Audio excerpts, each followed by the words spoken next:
Johnson, who speaks for Labour on Home Affairs, says there needs to be consensus on what to do. The state's first primary objective is to keep us all safe, and we need to make sure that there are the powers there for the intelligence and security services to do that. We know the internet moves very quickly, and terrorists and people who want to do us harm find all sorts of new and imaginative ways of getting information out there to their followers. So I think, whoever's in government is going to have to look at this very carefully, but we need to do it in a measured way. Divers searching for wreckage from the AirAsia plane that crashed a fortnight ago have found a flight data recorder. The plane crashed into the sea shortly after takeoff from Indonesia. Karishma Vaswani is monitoring developments from Jakarta. We were told that Navy divers were able to get into the Java Sea this morning and recover this crucial flight data recorder. And now investigators will be spending time analysing this data to try and find out what could have caused the crash of the AirAsia plane more than 2 weeks ago. Bedfordshire's Police and Crime Commissioner says police-community relations in Luton are good. His comments come after a protest in the town yesterday over 2 police officers being cleared of assaulting an autistic man. But Ollie Martins denies there's a major problem. We can't be complacent about the state of police-community relations in Luton when we've got challenging incidents like we've had. On the other hand, I think there are plenty of positive signs that actually relations between the police and the communities that they serve are fairly resilient. In sport, it seems the MK Dons lone striker Bonica Fobi's played his last game for the club. The Arsenal youngster didn't play for the Dons in Saturday's draw with Crawley. It's being reported he'll join Championship side Wolves. The weather will be windy with light rain or drizzle, dull and wet this afternoon. Top temperatures around 11 degrees Celsius, 52 degrees Fahrenheit. Get the latest news and sport online at bbc.co.uk/3 counties. 525,600 minutes.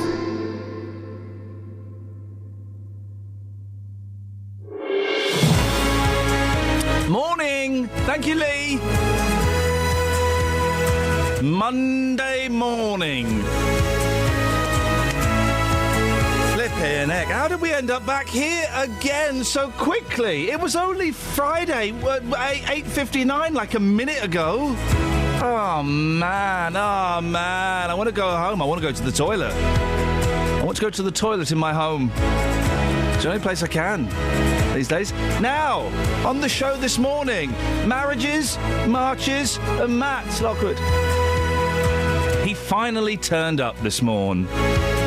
08459 455 555.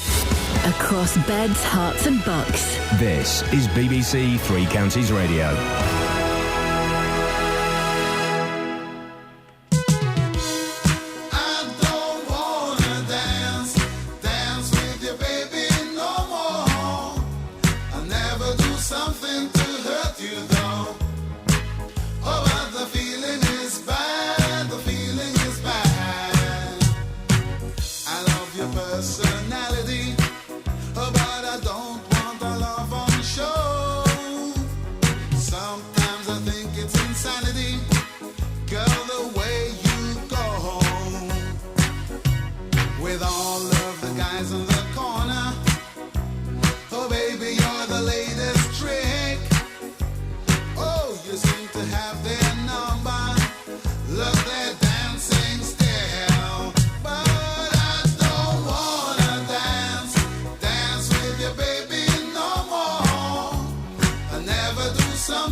Now that the things which move me are standing still.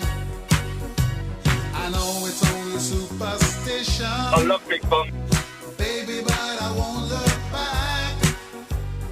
Even though I feel your music, baby, that is that. The boobs is not news. Don't wanna dance with you, baby, no more. I'll never do something to hurt you, though. Oh, but the feeling is bad, the feeling is bad.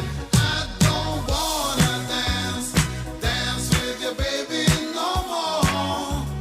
I'll never do something to hurt you, though. Oh, but the feeling is bad, the feeling is bad. Oh, I don't wanna dance, don't wanna dance. I don't wanna dance, don't wanna dance. Don't wanna dance, don't wanna dance. Don't wanna dance. Don't wanna dance, don't wanna dance. I don't wanna dance, don't wanna dance. Don't wanna dance, don't wanna dance. Don't wanna dance. I don't wanna dance with you, baby, no more. I'll never do something to hurt you, though. Morning, this is Iain Lee, BBC Three Counties Radio. Kelly, do you think you can get that sorted out for me during the next half an hour or so? Absolutely, yeah. Excellent stuff. Thank you very much indeed. 08459 455 555. Now, last year, the law regarding forced marriage changed. It became a criminal offence. Last year, it became a criminal offence for forced marriage. Imagine that. It was legal before that. Well, an investigation by this programme has found that there have been no prosecutions in that time, though in Bedfordshire over 30 forced marriage orders have been issued. Well, I've been speaking to a lady from Luton called Aklima Bibi who escaped and divorced her husband and is rebuilding her life and helping others. She told me how she first found out that she was to be married. The arranged marriage was between my parents and my uncle. I was to marry my first cousin, so it was sort of discussed openly. It's not something that was hidden. I suppose, as a child, you listen and you kind of accept it. And did they bring you into the conversation, or were you just kind of, a 9-year-old wandering in and out and you'd overhear your parents and your uncle talking about you marrying your first cousin? Oh, no, they won't discuss it with me. But yes, like you said, I'm just sort of like, wandering around the house and just sort of like listening to the conversation without having the slightest idea. But you listen and they're talking about you. So what was the plan? When you were 9, what was the plan that was sketched out? Sketched out was I was to marry my first cousin. He was regarded as a handsome bachelor. That was it. And how old was he when you were 9? He's about 7 years or 8 years older than me, so he must have been about, 15, 16 at the time. And where were you living and where was he living? He was in Bangladesh. I was in England. OK. Yes. And had you met him? I've met him, yes, because his grandparents, when we were in Bangladesh, I came to this country when I was 8 years old, so 1981. Before that, obviously, we visited grandparents and he was my cousin. We played, with other cousins, so, yeah, I've known him. And what age were you due to marry him? I have no idea. I knew it was supposed to be around 16. This marriage took place. Yeah. When did this marriage take place and how did it happen? I was taken back home. I was to basically Bangladesh. I knew what I was going for. Even though I didn't want to go, I didn't want to be married. I want to long. Could you not say, I'm not going, I'm not doing this? No, you can't say that. Why not? I don't know. I suppose it's one of those things, you're emotionally obliged. You can't say no.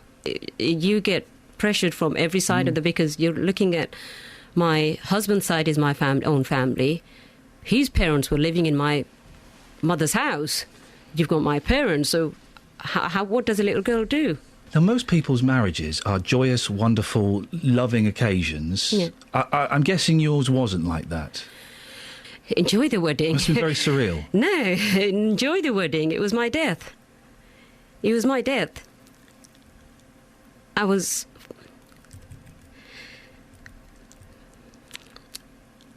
literally sort of like put under lock and key I couldn't escape. No one was there to help me. No running water, no electricity. I was just waiting for the day. Red sari put on by women. I was crying, I was screaming, frantic. Nothing worked. And I was just grabbed by a relative and taken and thrown on a boat. Literally thrown on a boat. There were so many people. No one did anything. No one did anything to stop that. You can see more on a Clemer's story on Inside Out in the East tonight at 7:30 on BBC One or online. Across beds, hearts and bucks. This is Iain Lee. BBC Three Counties Radio. Sick notes not in. Catherine is off today. We'll find out why, when we get the results from the internal inquiry. Kelly Betts is Catherine. Good morning. Matt Lockwood is Kelly Betts. Good morning. OK, Matt. An issue has to be raised. Right. Yeah? Mm-hmm. Yeah. Yeah. My lateness? Correct. Yes. That's part of the issue. I was dreaming. Yeah, dreaming of a bunch of fives. You were very, very late. I was dreaming. I got here about 10 to 6, to be fair. No, mate, no. You walked in at 5 minutes to 6. No, because I made a point of thinking, oh, Matt's really late and he's ignored our phone calls. I'm going to look at my watch. Can I listen to my messages now? Not while we've got the microphones open. Really? No. Oh, yeah. Okay, yeah. Right. They use indoor language. But the abusive. Yes, very. What with you being late and all that. And here's the thing. Now, so you being late is one thing, and that's out of order, and that's disgusting and despicable, and there are people who would kill for a job in radio and would make sure they were never late. Why were you late? Just get the... Why were you late? I was dreaming. OK, so you were asleep. Why didn't you wake up? Well, I did wake up because I realised that the dream was about my nan, who's been dead 20 years, so need to wake up. OK. Yeah. So you don't like dreaming about dead nans. That's fine. Not everybody does. No. Here's the thing, though, Matt. It's been a big weekend as well, you know. Party. Not that that's an excuse, but that's where I'm coming from. OK. I'm coming from there. Here's the... Good morning. Who's this? Who's this random voice? Who's that? Oh, it's weather. Oh. Travel. Travel, hello? Travel? Hi. Oh. Hello? Hello. Hello? Hello? Hello. I'm supposed you can hear me. Yeah, we can hear you. Is that Sammy? What's going on here? Yeah. Sammy, what are you doing? We're trying to... I was just saying hi to Kelly. Yeah. We're berating Matt. Matt is enjoying this now because the focus... Get this. The focus has gone to somebody else. Get this, Sammy, right? So Matt was late, OK? So Matt was late this morning. And the thing... Here's the thing. So not only was he late... If you turned up late for work, Sammy, by 25 minutes, what would be the first thing that you would say? Sorry? I'm sorry. Sorry I'm late? Yeah. Would be, wouldn't it? Yeah. What did he say? He's not said anything yet. Travel news for beds, cards and bugs. BBC Three Counties Radio. There are some delays on the trains this morning. Southern services are suspended between Milton Keynes Central and Clapham Junction because of emergency engineering works. And Virgin and London Midland services between Rugby and London Euston are 45 minutes late because of overhead line problems. On the roads looking at the A1 Great North Road, there are major roadworks around the Black Cat roundabout, as they could cause some delays later on, but it's not looking too bad at the moment. And then only on Western Road, there's some roadworks going on there at the junction for Western Road, so that could hold you up this morning. Having a look at the speed sensors, it's looking quite quiet so far on the A1M southbound, starting to get a little bit busier on the M1 though. Samantha Bruff, BBC Three Counties Radio. Thank you, Sammy. 6:15. It's Monday the 12th of January. I'm Iain Lee. These are your headlines on BBC Three Counties Radio. It's emerged that no one has been prosecuted over forced marriages, even though it's been made illegal. The Prime Minister is meeting with intelligence experts to discuss how to deal with potential terror suspects. And Bedfordshire's Police Commissioner says community relations are good, despite a protest march in Luton. BBC Three Counties Radio.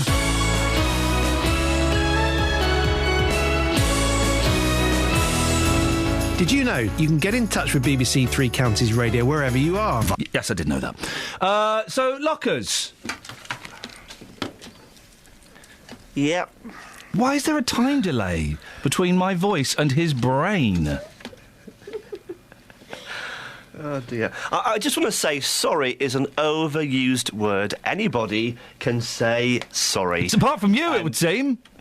If you mean it, say it. So you don't mean it? I didn't think sorry was appropriate in this situation. You were late. What I said Kelly was panicking. What I said is, let's make you a drink. That was my way of saying sorry. That was much more meaningful. No, do you than me saying the word. No, the way that most people say sorry is by saying sorry. Kelly's producing. She's nervous. If anything goes wrong, if for example some inappropriate language were to get out on air, even if it had been me that had said it, she's the one that would get in trouble. If a member of the team is late, she's the one that would get in trouble. Kelly can handle herself. Do you not even... Well, OK. So you're not even going to say sorry to Kelly? I shall say sorry to Kelly in my own way. What's that? By not saying sorry. Flippin' heck. Baby, you don't know what you're saying because you're a victim of bright city lights. And your mind is not right. You think the world's at your feet because you're starstruck, baby, starstruck. You're taken in by the light, baby, starstruck. You're thinking of a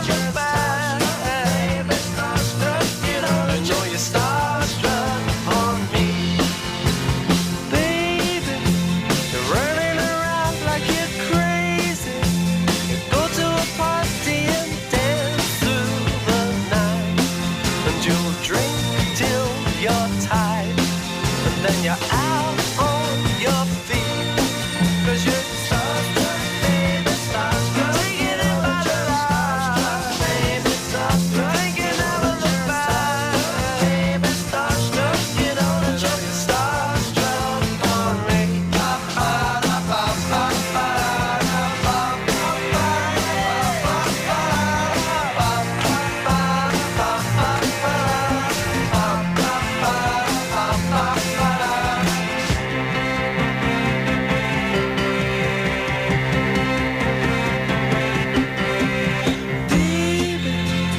Watch out or else you'll get ruined, 'cause once you're addicted to wine and champagne, it's gonna drive you insane, because the world's not certain, and you're you're taking it by the light, you're thinking of a look back, you know that you're starstruck on me. Don't you know that you are on me, and you always starstruck on me. Oh yeah,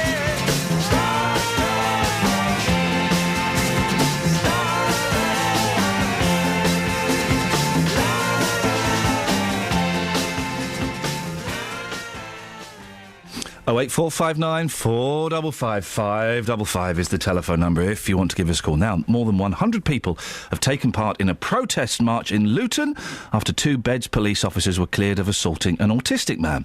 PC's Christopher Pitts and Christopher Thomas were found not guilty of beating up 33-year-old Farouk Ali following a trial last month. Well, friends and supporters took part in the Luton for Justice march, demanding transparency in the case. Our reporter, Matt Lockwood, was... you were at the march, were you, Matt? I was, yes. What happened? Where exactly was it and what happened? Well, protesters met outside Nadim's Plaza in Bury Park and travelled along Dunstable Road before finally arriving outside the police station, where they made emotive speeches calling for justice. They were hoping for 1,000 people at one stage to attend, but this was still a sizable number, just over 100. The police station decided to close for the march, which frustrated some campaigners, but didn't stop them making their feelings very clear indeed. It was organised by the family of Farouk Ali, who we've spoken about on this programme before. We had Dobir Farouk's brother in on Friday. Yes, we did. Last February, he was outside his home in Luton watching the bin collection when 2 officers thought he looked suspicious and pursued him. There was a physical altercation and Farouk Ali was left with bruises. His family says he was assaulted and racially abused, but the two officers involved were cleared. That's PC Christopher Pitts and Christopher Thomas. They were cleared of any wrongdoing at Aylesbury Crown Court last month. Both remain suspended pending the outcome of a misconduct investigation. Farouk Ali's family are considering civil proceedings and during the march called for the two officers to be sacked. Now, they also want what they mentioned on your show on Friday, that video to be released, which they believe shows the officers being using racist language. Here's Farouk's brother Dobia. Well, there's two purposes for this march. First of all, we want to release all the footage that was played in the court on the trial. And second point is that we want to make sure that these officers that are suspended should be dismissed with immediate effect, especially the conduct they had. It's a clear miscarriage of justice. Other campaign groups joined the march as well, didn't they, Matt? Yes, several others joined under the banner of Luton for Justice. The family of Maya Shazad was there. She's a young girl who was run over and killed by a bus in Bury Park last summer. The family are unhappy about the way they've been treated by the police. An investigation found that what happened was a tragic accident. Also at the march were the Justice for Leon Briggs campaign group. He's a man who died in police custody in Luton in November 2013. Several officers remain suspended in relation to that case. Liberty Louise is one of the campaigners. What we're looking for is somebody is accountable for Leon's death. If he did not come to Luton Police Station, we wouldn't be standing at vigils for him. So our campaign is about getting justice for Leon and making sure that if anybody did any wrongdoing, that they feel the fullest extent of the law, just like the community would. Well, in response to all this, Bedfordshire Police says the force can't comment on either the Farouk Ali or Leon Briggs cases because independent investigations are continuing. But the Police and Crown Commissioner for Bedfordshire, Ollie Martins, says police community relations in Luton are good. This despite that march yesterday.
Well, that long song served its purpose.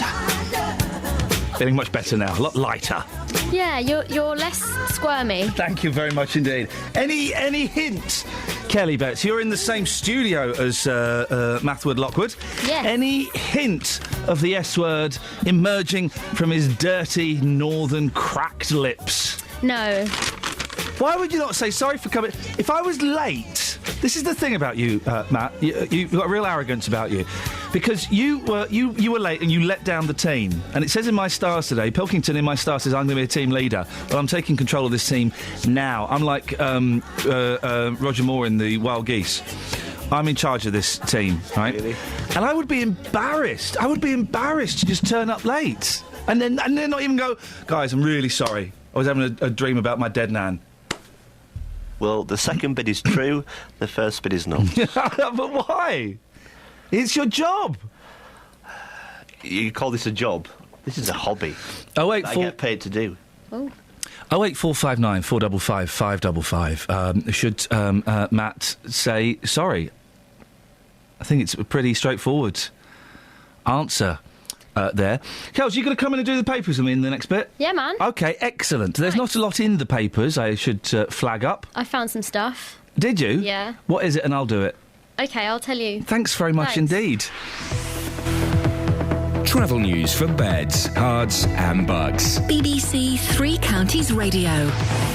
On Southern services on the trains that are suspended between Milton Keynes Central and Clapham Junction because of emergency engineering works, and no trains on Southern services are running through Watford Junction to help the congestion on the line. And Virgin trains and London Midland trains have 45-minute delays between Rugby and London Euston because of overhead line problems. Looking at the motorways, the M1 southbound starting to look quite busy around Junction 10 for the Luton Airport Spur Road. Checking the cameras on the M25, things not moving too badly at the moment. All seems to be going quite well there. In Beaconsfield, there's some roadworks going on Amersham Road, so there's some temporary lights at Barchfield's Lane. That could cause some delays later on. And in Roxton on the A1 Great North Road, there are the roadworks at the Black Cat roundabout. So checking the speed sensors, it looks fine at the moment, but could get busy later on. Samantha Bruff, BBC Three Counties Radio. Across beds, hearts and bugs. This is BBC Three Counties Radio.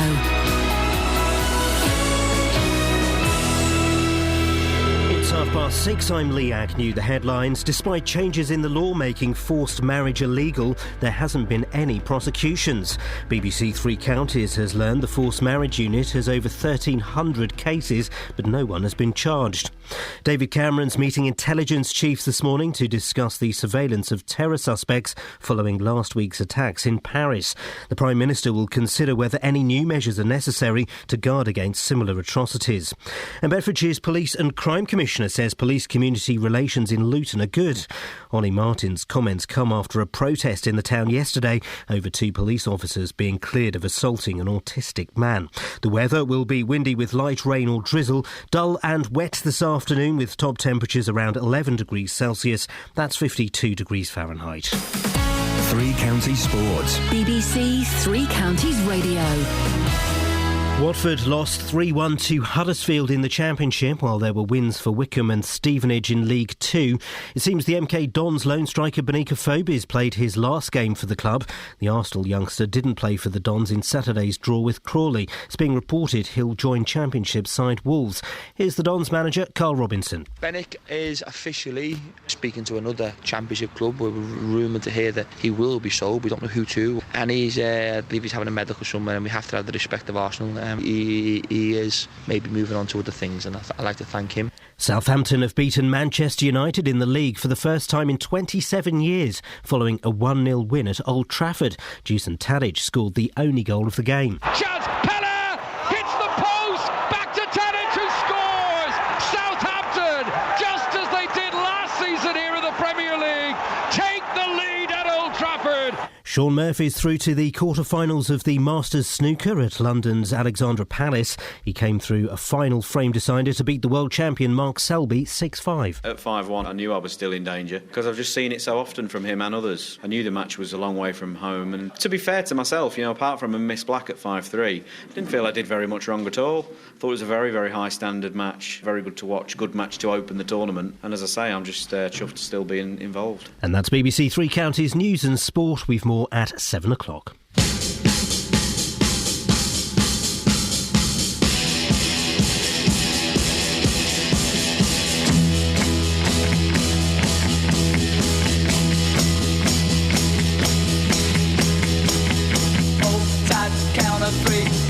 stay close by me and hold tight, sing and shout, just wrap around about and hold tight, shut your eyes, girl, you set me up for forget the other guys, you'll never fall, each time you call, hold tight, hold tight, hold tight,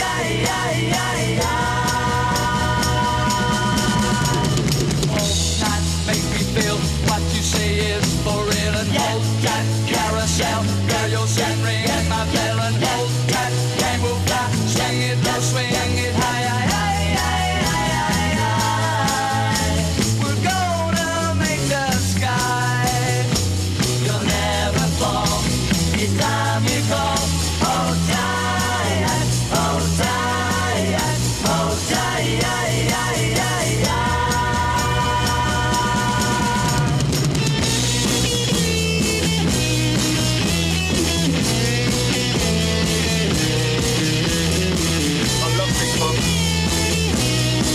big thanks to my family, to my team. So boobs is not news. I am not in a bad mood. It is so close to my home and hold tight, count of three, gotta stay close by me and hold tight, sing and shout, just wrap around the bell and hold tight, shut your eyes, girl, you set me up for forget the other guys, you'll never fall, each time you call, hold tight, hold tight, hold tight,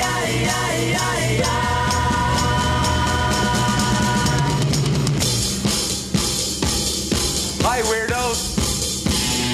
Trevor. On the map Trevor. for all the Trevor. right reasons. As I've said to you a couple of times, Trevor. Active Luton are working with the clubs and the like. Trevor. I don't want people making love while I'm talking. Women in underwear does look nice. Christmas is not coming. Hey. Booyah. Nice to have you on board, Kelly. Thanks, man. Lockwood?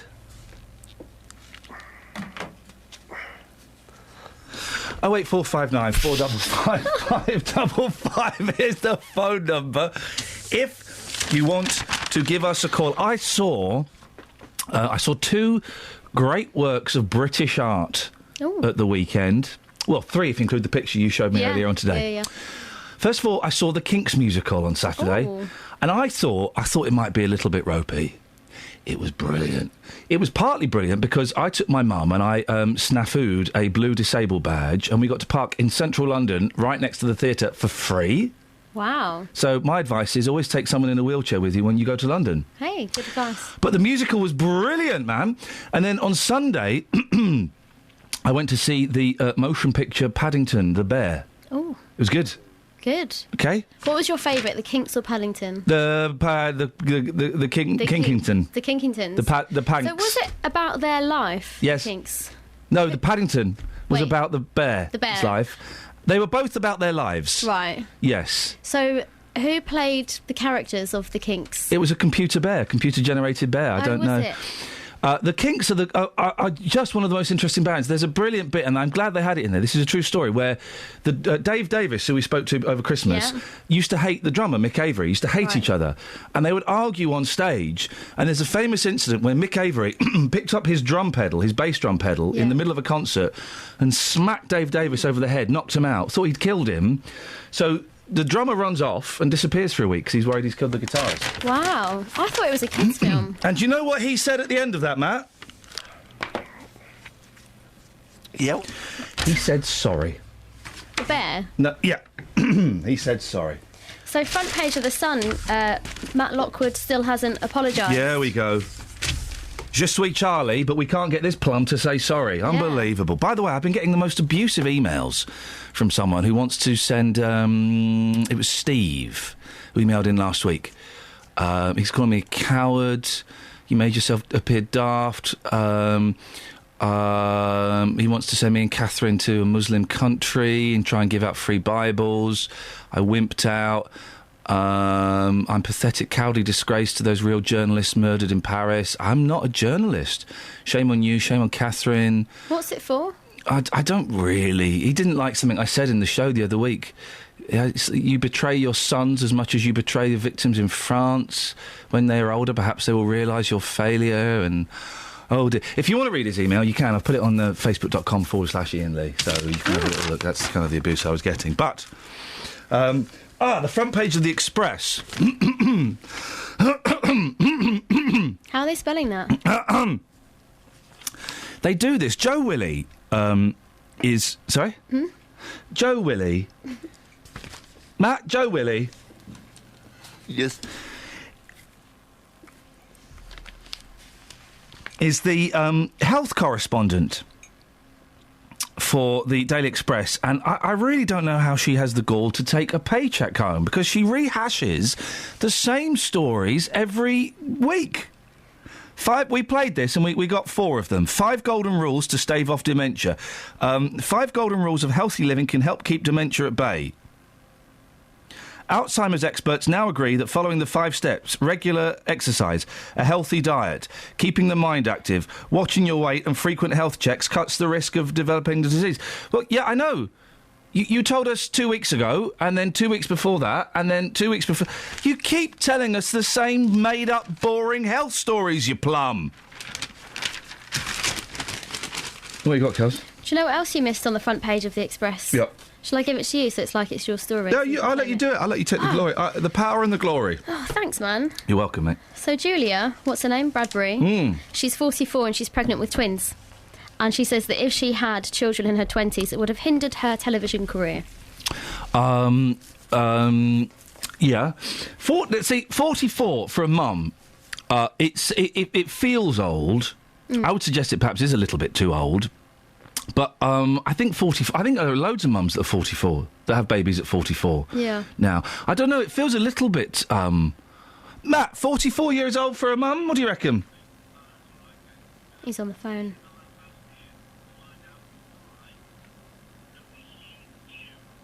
Yeah, well, please don't lambast Iain. It's not his fault. He could lambast me. Ask if he wants to come on the air and lambast me. What have I done now? What have I done now? Does he want to come on? No. Well, tell him we're doing a phone-in show and we're not here to just take phone calls from people who want to have a chat. Phone up if you want to come on the air. Don't phone up to say something that you want to be a message to be passed on to me, because guess what? It ain't going to get passed on. I've had enough of these people phoning up to... just want to tell Iain. OK, I'll put you through. Oh, no, I don't want to talk to him. Well, for flip's sake, then. Is it the fella that emailed me? What? Oh, flipping heck. Look, I'm trying to do something. Was it the fella that emailed me? No, it wasn't, no. Well, what was this guy's He was beef? asking if Catherine had a sick note, but we knew she wasn't going to be in today anyway. Yeah, I know, suspicious. Yeah. Anyway, Matt, 44 for a mum-to-be. OK. I can't get anything out of this guy. If anyone would like a job in radio, just come in and... Matt! I'll show you what I can't believe I'm still here. No, I can't. I can't either. Still not said sorry for being late. I genuinely think that's outrageous. Genuinely. Being late happens, but you always apologise. We always apologise. Anyway, go on. Anyway. Yes. So, yeah, Julia, 44, having a baby. Having twins, actually, and it's her first children. So she'll be 54 when they're... I'm 41, right? And my boy's 5 years old tomorrow. 5 years old tomorrow. And then the other one's 3 next week or the week after. Next week. And I'm exhausted at 41 looking after a 5 and a 3-year-old. So she's going to be 49 when they're 5 and 5. She's never going to be able to keep up. I mean, she's fit. She's a healthy woman. I think I read somewhere on the internet she's a countryphile. I don't know if that's true or not, and that's sad if that's the case. But yes. John Craven's a countryphile. I was so disappointed to find that out. Isn't that a shame? Anyway, so she might be able to keep up. 44 is probably a bit too old. But hello. If you had your 5-year-old when you were 31, yep. Do you think you would be as good a dad? No, I would have been a drunk. So well, there you go. That would have been absolutely pointless. Now, here's the thing, right? Did you watch Stars in Their Eyes? No. I hear people did... I only want to speak to people who watched it. I don't... Did you just say I hear people did? Did it have the same music? I don't know. Did you watch it? Oh, no. No, I don't want to talk to you. I want to talk to people who watched it, because it was Harry Hill presenting it, and it got slated. Did it? I saw one bit where there was a blonde woman singing. That's all I saw. I didn't see the rest of it, so I don't know if it was any good or not. But it was put up against, I think, The Voice. And The Voice has been criticised for being a little bit nasty. I don't watch The Voice. I think it's what I would call pony, but... Humiliated, The Voice children reduced to tears by joking judges. She'd come... I've got to be careful how I say this name. She had come to make her dreams come true and follow in the footsteps of her former pop star mother. Flippin' heck, she's bigger than her mum. 16-year-old Emily Cunliffe... Is that all right? Mm-hmm. Daughter of Kim Marsh... was left humiliated and in tears after being rejected by judges on the BBC's The Voice. On the same show, the panel, who have their backs turned whilst listening to contestants, repeatedly questioned the gender of another 16-year-old hopeful, then fell about laughing when they realised he was a teenage boy. The two incidents have led campaigners...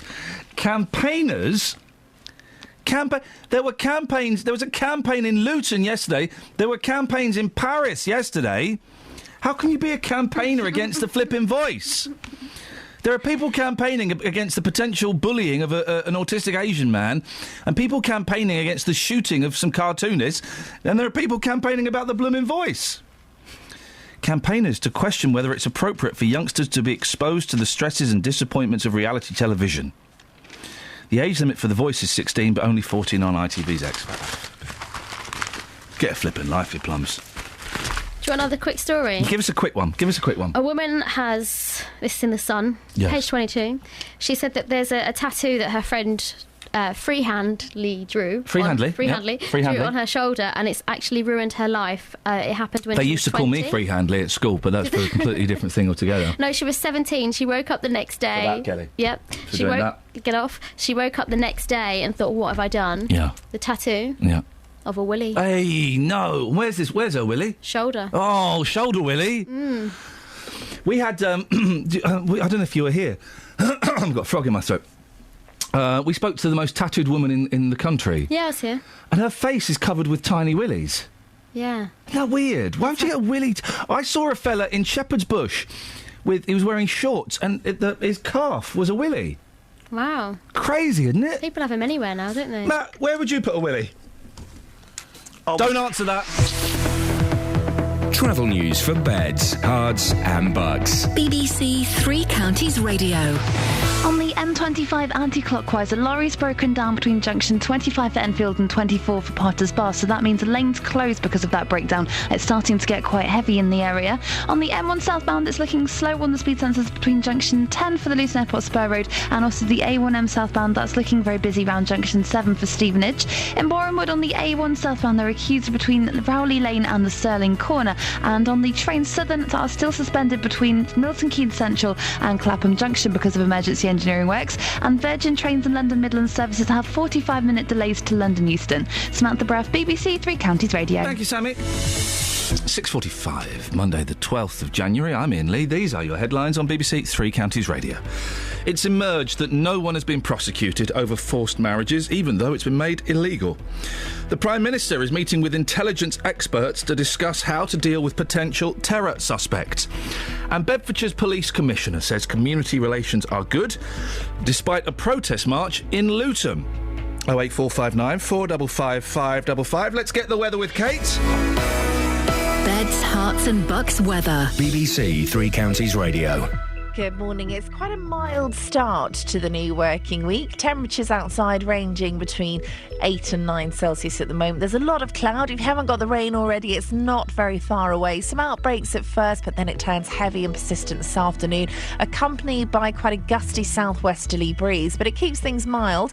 We're looking at a maximum of 11 Celsius. Now, overnight, the rain continues. It's heavy, persistent. We're hanging on to the breeze as well, but it will sink south and eastwards, and behind it, some colder air is pushing in. It clears the sky of cloud, and that's when we're going to get our coldest temperature of 4 Celsius. For tomorrow, a chilly start, some sunshine around, but also some showers. Now, some of these showers may be quite heavy. We may get a rumble of thunder in there, but also, particularly out towards places like the Chilterns, for example, they could be a little bit wintry with a little bit of sleet and snow mixed in there. The maximum temperature tomorrow markedly cooler at 8 Celsius. Heads up for Wednesday, we have an early weather warning in place issued by the Met Office for wind and rain, and that's really just for parts of Buckinghamshire where the rain is. Everywhere is affected by the wind, but the rain only really affecting Buckinghamshire, and that's your forecast. Inside Out returns for the new year. We discover the link between road accidents and the streetlight switch off, helping others after being forced into an abusive marriage. We meet the Luton woman who was trained as a lawyer to help stop forced marriages. And we reveal how the only Roman circus ever discovered in Britain has been saved by the people of Colchester. The stories that matter where we live. That's Inside Out with me, David Whiteley. Tonight, 7:30 on BBC One. Call 08459 455 555. BBC Three Counties Radio. Give it up, Webby. Morning, mate. Morning, Webby. Morning, mate. You all right? I'm fine, Webby. How are you, Webby? Not too bad. What you got for us, Webby? Stars in your eyes. Whose eyes? Theirs or mine? Stars in your eyes from Saturday night. Biggest load of dribble. Oh, why was it load of dribble? Harry Hill was on it. He was presenting, and the show was just disastrous. There was some woman on there trying to be Rihanna. I think I'd rather sit in a room with a squealing cat. Wow, but Harry Hill's funny, isn't he? No, he killed the show. I'll bring back Matthew Kelly. There was Matthew I read that Matthew Kelly was on at the start of it. I don't. To be honest, mate, I missed the very beginning of it. Okay. Why don't they bring back Matthew Kelly? Because he was good. He got accused. The reason Matthew Kelly disappeared off the telly, he got accused of, naughtiness. The kind of naughtiness that lots of people are getting accused of these days. But he was found completely innocent. But by that time, the damage had been done. And I like Matthew Kelly. He wears Issey Miyake aftershave. Oh, does he? Yeah. I met him once. I said, "Oh, you smell nice, Matthew." He said, "Yes, Issey Miyake." So there you go. Webby, you didn't rate it? No, very, very, very poor. OK, thank you very much indeed. What would you... Well, I wonder what Webby would have been if he could go on Stars in Their Eyes. Webby? Yes, I'm still here. Who would you have been if you could have gone in Stars in Their Eyes? That's a hard question. It's a tough one, isn't it? Yeah, glad I asked. That's a hard question. I don't know, mate. I'll call you back in an hour and I'll Give us a call back in an hour. It's something to look forward to. Let's go to Justin Dealey now. Geezer? Dealey, where are you? I can hear you on the speaker. Oh, there you are, Justin. Hey, boss, how are you? I'm very, very well, mate. You might want to put your headphones on, Lockers. Now, Justin. Yes, boss. I've got some bits and pieces I want to send you out in a second, but you were present this morning, weren't you, when the panic as to whether the show was going to take place or not was happening? Yes, that's right. It's very windy out here this morning. Very windy. Very windy this morning. The winds are whistling. Matt Lockwood turned up 26 minutes late. Yep. And Kelly was panicking. Lee Agnew was well, I've never heard such language from someone. It was incredible. Shocked, yes. Member of the management team speaking like that. I was upset that someone could let us down, but luckily Matt turned up. He was alive and well. Yep. Didn't say something very important though, did he? Didn't say the word sorry. The way I look at it, though, this programme starts at 6 o'clock, so the listener doesn't know that I'm late. So the fact that I got here at 5 to 6 means that technically I wasn't really late. Isn't that incredible? In radio, we prep. Yeah, that's short for what's that short for? Preparation. Thank you. You're welcome. That's why we are the breakfast show of the year, because we do our homework. We come in early, we prepare, we look at some of the day's big talking points, we discuss how we're going to do it differently. Right. That's why we are winners and not losers. Right, I think I didn't get that memo. Okay, so you're refusing to say sorry? Well, I just don't feel like saying sorry right now. Dealey, what have you been doing this morning? Well, I've been out on the streets. Obviously, a lot of people want to talk to me about what's been happening over the weekend, but a lot of people very angry this morning about your attitude, Matt, listening to that on the way to work, so I got some reaction about your behaviour and your attitude, and here's what people had to say. It's awful. Punctuality and attendance goes a long way. He never apologised either. He's now refusing to apologise. I think that's morally incorrect. You know, he's a role model to a lot, or a public person in the public eye. So. Well, no, he needs to go through some discipline procedures. You're appalled by that behaviour. You heard it on the way into work today. You're not happy, are you? Definitely not happy. He should be on time for work. And if there's a reason he's not on time for work... No reason. Sorry. Need to do some disciplinary action. Disrespectful. Yeah. Out of line. I'm not very good in the morning, so... Well, he's clearly not very good either, because he can't turn up on time. Well... It's terrible, isn't it? It is terrible, sir. I mean, quite simply, should he apologise? Yes. Matt Lockwood, is he a disgrace, yes or no? Yes. Thank you very much. Wow. Wait a minute, dearie. You've set me up again. This is Pond Life. This is Pond Life again. No, you get your audio. If I had time, I'd go out and get my audio. And people would say, Matt, no reason for you to apologise, Matt. You know, genuine mistake. Matt. You're working with these idiots. Matt. What does it matter? Listen to your audience, OK? You heard a fella at the end there with no teeth. You heard a fella who's not very good in the morning. Matt, I tell you what, you've got 20 minutes. 20 minutes, Take a stick, Mike. Go out there and see if you see what the public think. Yeah, I will do. Yeah? Yeah. Go on then. Yeah, go on. I'm going to go now. Did you find that clip of audio I was after? It wasn't Boris Johnson, it was Diana Johnson. No, it was Boris Johnson. It was Diana. It was specifically Boris Johnson. Are you sure it was Yeah, Boris because Johnson? my wife interviewed him. Really? Yeah, Well, so why I can't you get your wife know to it was send Boris over Johnson. Your wife's going to send over the audio. Go out with a stick, Mike. Right. Unbelievable. Was it Boris Johnson? Yes, it was Boris Johnson. It's a big news story today. Unbelievable. This is what I think I wouldn't mind you going out on, Just. OK. Big peace protest in Paris. Big one in Trafalgar Square. It was the irony, and Frankie Boyle spotted this. The irony of having the freedom of speech protest in Trafalgar Square. If they'd have done it 2 miles down the road in Parliament Square, they'd all have been arrested. Absolutely. So there we go. As well, yeah. Well done, Frankie. Now, Boris Johnson was at this peace protest, this freedom of speech protest in Trafalgar Square, and he said something really interesting. I know this because my wife interviewed him, right? He said, and I'm just trying to find the quote, he's not particularly bothered with this civil liberties stuff. Those unwilling to accept British values should go away. I'd kind of agree with that. But now I'll find the right quote. This is Boris Johnson. You've got to have a very tough security solution to be absolutely determined to monitor these people. I'm not interested in this civil liberties stuff when it comes to these people's emails and mobile phone conversations. If they're a threat to our society, I want them properly listened to. And he says a thing. I can't find the exact line. He says basically that he wants to be able to monitor the phone calls and emails of these people between themselves and their solicitors. Right. OK. Now, the thing is, we can't monitor... Because if we monitor their emails and their phone calls, first of all, we don't know who they are, but that means he can monitor my emails and my phone calls. Yep. And I don't want that done. You see, I think we've spoken about this in the past. I've got absolutely no issue with that, because if somebody wants to monitor my emails, go ahead, fill your boots. Really? Your emails, Dealey? Really? As far as I'm concerned, I want this country to be a safer place. So if that means people are monitoring emails, bring it on, because that, in the long run, is going to benefit me, surely. But the thing is, though... It's a freedom of speech thing. It's a civil liberties thing. So to say that we're going to monitor... Who are these people that we're supposed to be monitoring all of their communications? I've got no idea. I don't know how that would work. Well, exactly. I've got no idea. You're going into, a lot of detail and a lot of questions which I don't think we can answer this morning. But me personally, if it came to people monitoring my emails, go for it. There are people in this country, whether we want to believe it or not, there are people in this country that want to cause harm to other people. If that means that my emails are monitored to keep me and my family safer, bring it on.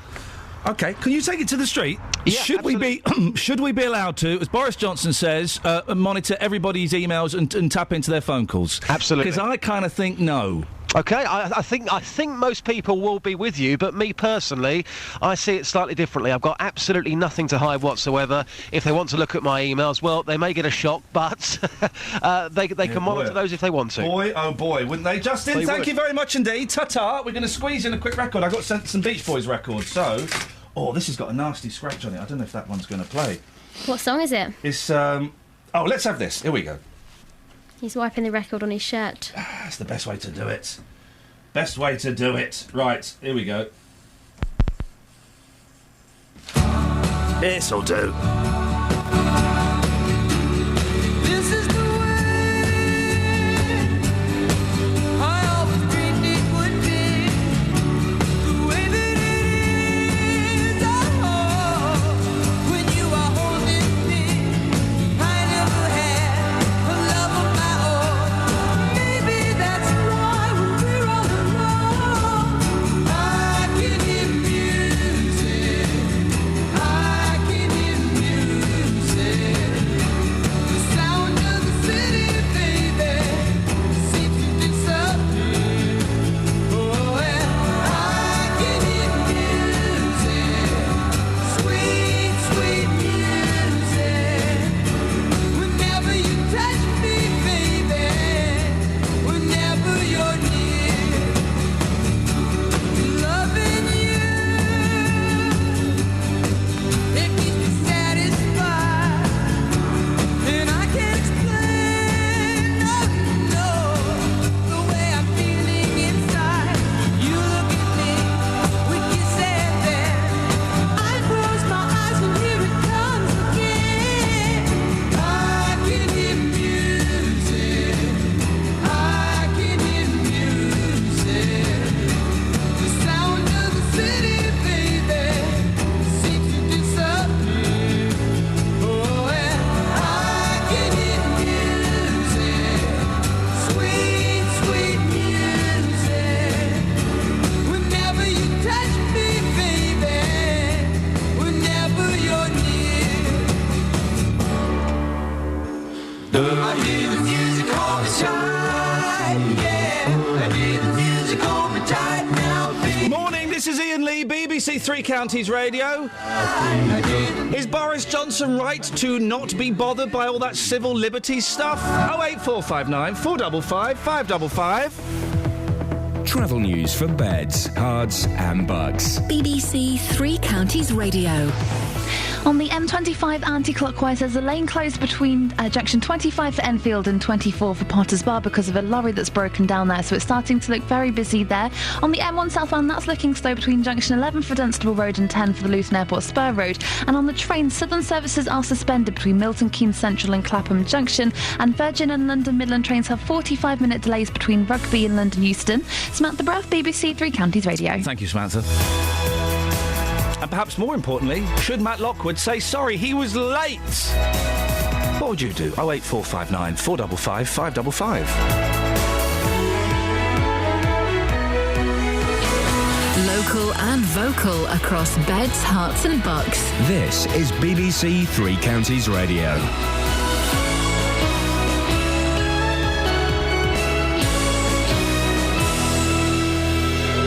It's 7 o'clock, I'm Lee Agnew. The headlines: forced marriage laws failing to stop the problem, plans to tackle potential terror suspects, and Bedfordshire Police Commissioner says community relations aren't bad. BBC Three Counties Radio. No one has been prosecuted over forced marriages, even though it's been made illegal.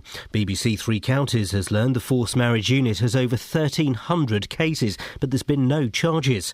Aklima Bibi, a victim of forced marriage from Luton, says the law change hasn't made a difference. Victims feel vulnerable, so they have no option but to go back into those situations. And then they come back and say, oh, we've got this, 7-year forced marriage, they can be sent to prison.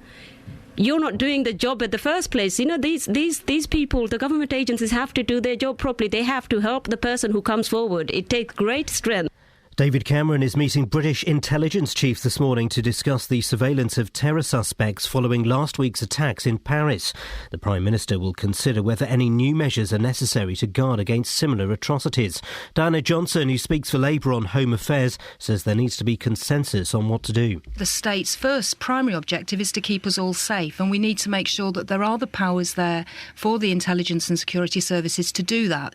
We know the internet moves very quickly, and terrorists and people who want want to do us harm find all sorts of new and imaginative ways of getting information out there to their followers. So I think, whoever's in government is going to have to look at this very carefully, but we need to do it in a measured way. Divers in Indonesia have recovered the black box flight data recorder from the AirAsia plane that crashed into the Java Sea 2 weeks ago. The cockpit voice recorder has yet to be retrieved, though search teams know where it is. Bedfordshire's Police and Crime Commissioner says police-community relations in Luton are good. His comments come after a protest in the town yesterday over 2 police officers being cleared of assaulting an autistic man. But Ollie Martins denies there's a major problem. We can't be complacent about the state of police-community relations in Luton when we've got challenging incidents like we've had. On the other hand, I think there are plenty of positive signs that actually relations between the police and the communities that they serve are fairly resilient. Hertfordshire Police have confirmed they're investigating allegations involving the Baywatch star Jeremy Jackson, who's been thrown out of the celebrity Big Brother house. It's claimed he tried to open the dressing gown of glamour model Chloe Goodman. The police say they're working with the show's producers to find out what happened. In sport, it seems the MK Dons lone striker Benika Phobis played his last game for the club. The Arsenal youngster didn't play for the Dons in Saturday's draw with Crawley. It's being reported he'll join Championship side Wolves.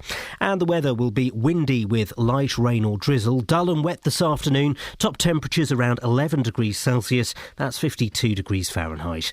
You can get the latest news and sport online at bbc.co.uk/3 counties. I'm being swallowed by a boa constrictor. I'm being swallowed by a boa constrictor.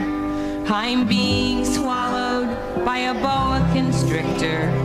And I don't like it very much. Oh no, he swallowed my toe, he swallowed my toe. Oh gee, he's up to my knee, he's up to my knee. Oh fiddle, he's reached my middle, he's reached my middle.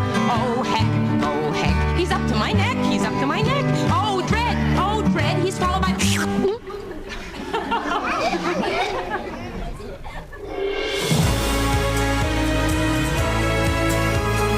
Morning, Iain Lee, BBC Three Counties Radio. Kelly's there. Hello. That's it. Coming up, marches, marriages. But the thing on everybody's lips at the moment is Matt Lockwood. Ugh. Imagine being on your lips. Oy. Very sweaty man. Very, very sweaty. Should he say sorry? Turned up late. Of course he should say sorry. He's not in tomorrow, is he? Kath's back, and you'll move down a chair. Yeah, Thank goodness for that. 08459. Yes. 455. Yep. 555. The fella.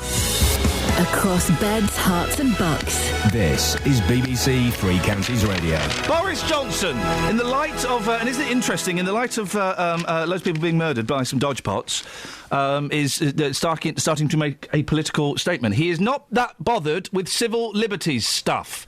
And he thinks we should be...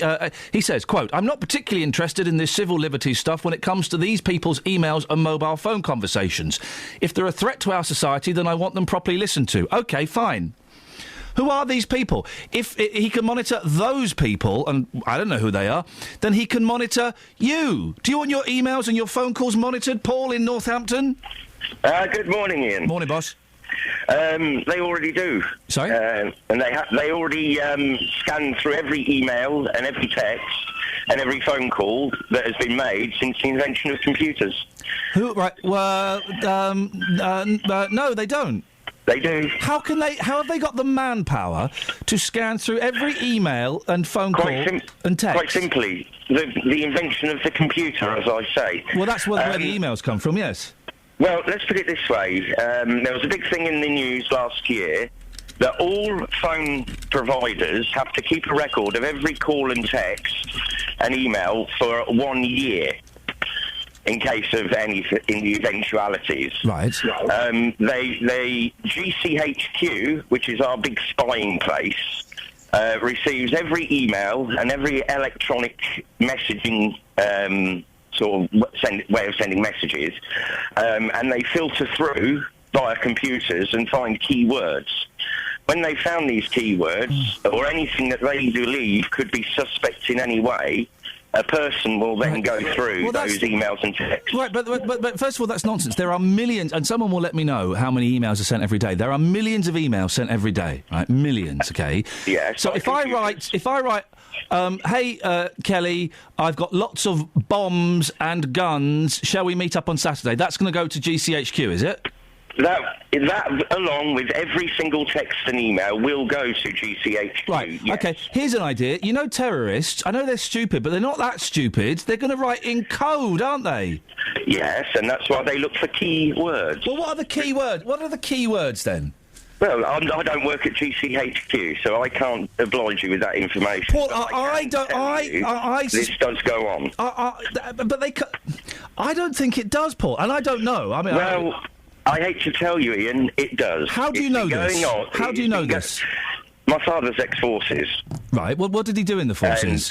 Well, I'm not obliged to tell you that. Well, what, was he a top spy, or was he... Ian, believe me, Paul, when I say this happens. Paul, and it has been happening. Paul, you understand why I can't just believe you because your dad was in the army? No. Well, I'm hoping now that there are lots of people out there who are listening to this and will go, yes, actually, Paul is actually correct in what he's saying, Ian, and ring in and tell you. OK, Ian? Yeah? Is Paul correct in what he says? His dad was in the army? I think Paul's been watching too much telly and he's got too many channels on his satellite system. If you think that they're reading all of our emails and texts, it's unbelievable. Absolutely crazy. They've got their people, they probably read some people's emails and texts, but these are the ones that they're after, and they're after intelligence on, but they're not looking at mine, I can assure you. You're crazy, Paul, they're not monitoring Ian. No, well, they may not be monitoring, but they are monitoring every electrical messaging device. That's all I'm going to say on the subject. You can dispel me, you can put me down, whatever you wish, but I know it to be true, and I stand by my conviction. But how, I don't understand how you know it to be true. It's irrelevant how I know it to be true. Well, no, it's really, really relevant how you know it to be true. Well, all I'm going to do is leave you with it, because you obviously want to dispel what I'm saying. Well, no, because Ian thinks you're talking rubbish. Tell Ian why you're not. I am not talking rubbish, and I just hope that somebody who does know will actually come out and tell you the truth as well. Look, wake up, world. This is what's happening. It's been happening a long time. Thank you very much, Paul. Thank you, Ian. 08459 455 555. Across beds, hearts and bucks. This is Iain Lee. BBC Three Counties Radio.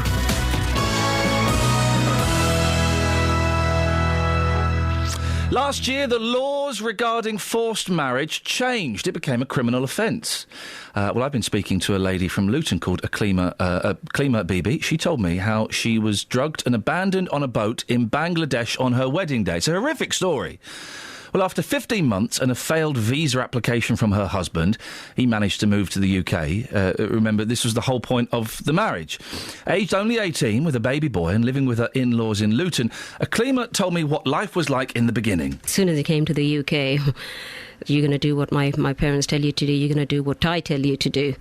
Married you for the visa anyway. So he didn't want to have a relationship with you? No, there's no reason. No, he did not. I mean, but they want to control me. Basically, I was a servant for him and his family. And if you didn't do what he said? You get the punches. You get the kicks. You get not only physical, but emotional blackmail. Degrading in community. If he couldn't slap me or kick me or whatever, his parents would go around the whole of the community, and I believe me, every single one of my friends' fathers, the friends' mothers, my family's friends, they would go around degrade me to such an extent. What would they say about you, Aklima? Oh, I'm a Western girl. I don't dress appropriately. I don't know how to look after the family. I don't know how to respect them. She's a disgrace to religion and culture. She can't cook. You had children? From this marriage, I had one child. And he would hit you in front of the child? Yes, it's a common thing. What would provoke him to hit you, and how would he do it? Well, initially it was obviously I'm a bad wife. I'm never good enough for him. And if I say anything, you've got big mouth. You don't talk to me this way. You just do what I tell you to do. So basically, if I said, look, you were not doing your duty, I'd get it.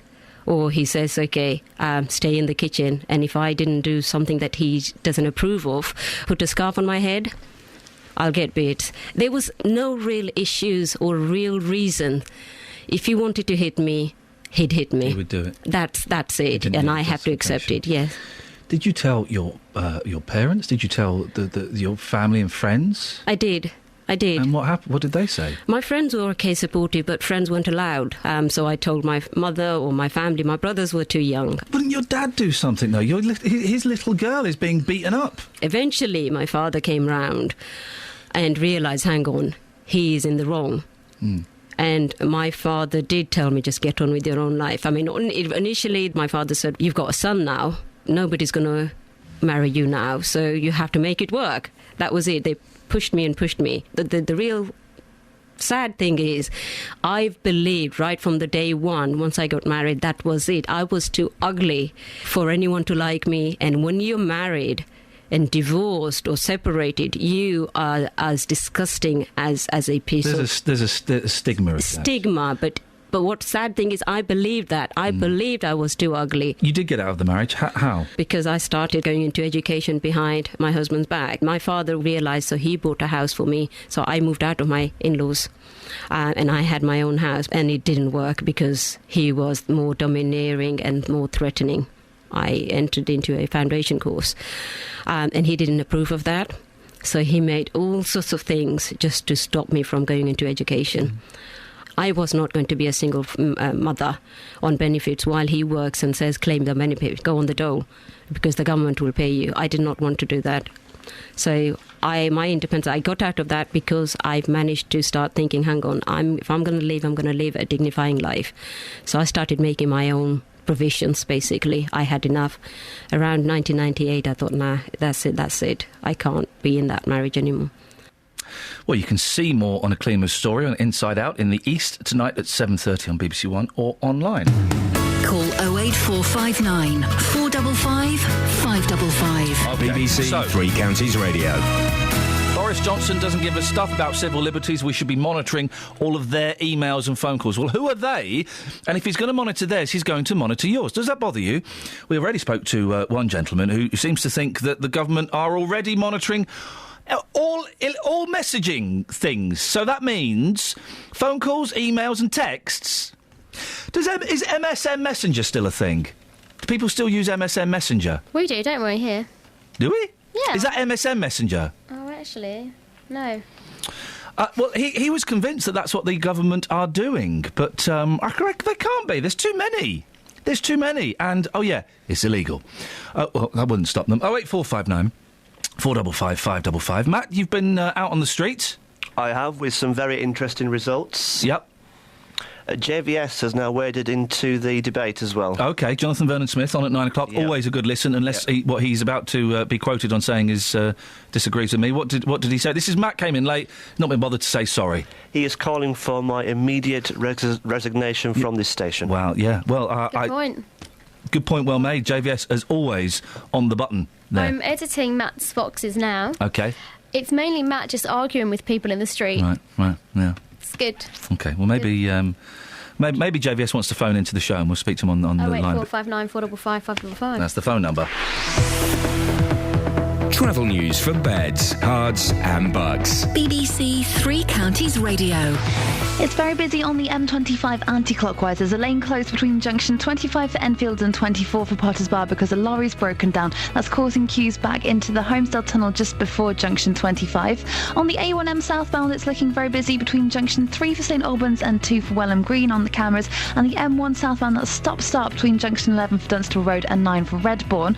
And Hemel Hempstead on the A41 southbound, that's very busy between the Two Waters Road and the M25 junction 20 for Kings Langley. And the A1 southbound around the Black Cat roundabout, that's very busy too through the roadworks. And there are some problems on the trains. Southern services are suspended between Milton Keynes Central and Clapham Junction while emergency engineering works at Watford Junction happen. And on Virgin trains and London Midland trains, there are cancellations and 45-minute delays because of engineering works there too. Samantha Braff, BBC Three Counties Radio. Thank you, Samantha. Got a real frog in my throat today. I can't shake off. Apologies if I cough. It's 7:16. It's Monday, the 12th of January. I'm Iain Lee. These are your headlines on BBC Three Counties Radio. It's emerged that no one has been prosecuted over forced marriages, even though it's been made illegal. The Prime Minister is meeting with intelligence experts to discuss how to monitor terror suspects, and a referendum could be held in Bedfordshire over the amount people pay for the police. 08459 455 555. BBC Three Counties Radio.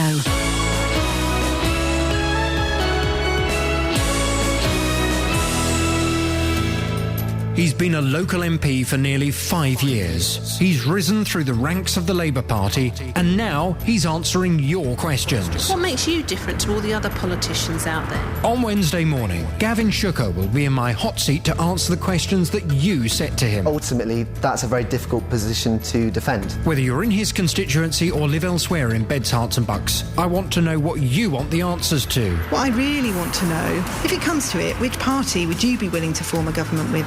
Get your questions in now by emailing jvsshow@bbc.co.uk or text on 81333 starting your message with 3CR. Gavin Shooker in the JVS Hot Seat, Wednesday morning from 9, here on BBC Three Counties Radio. Jonathan's on the line. Morning, Jonathan. Morning, Ian. What would you like to say?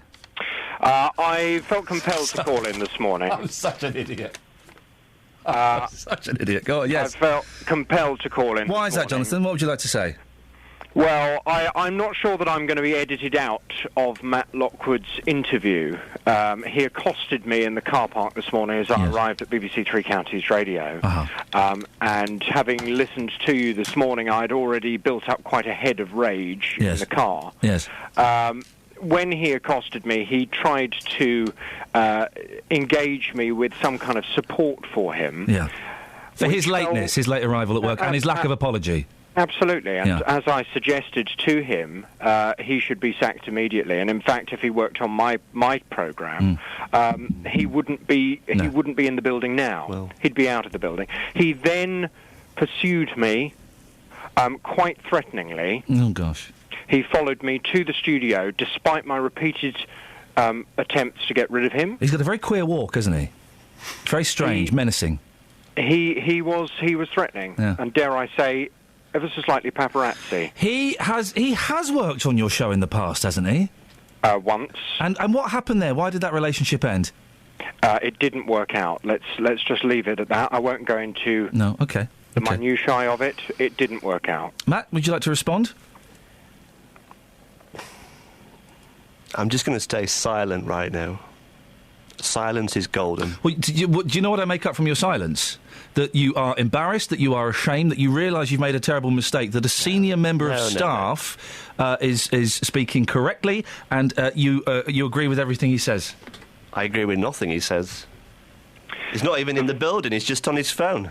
The fact is... He's through there, he's in the other studio, I can see him, I'm looking at him now, just through there. The fact is a lot of young people want to work in this industry. Here we go. Young people who would get out of bed 2 hours early. I used to do that. Into the building. I used to do that. You turn up 5 minutes before a show is going to start. You are an utter disgrace.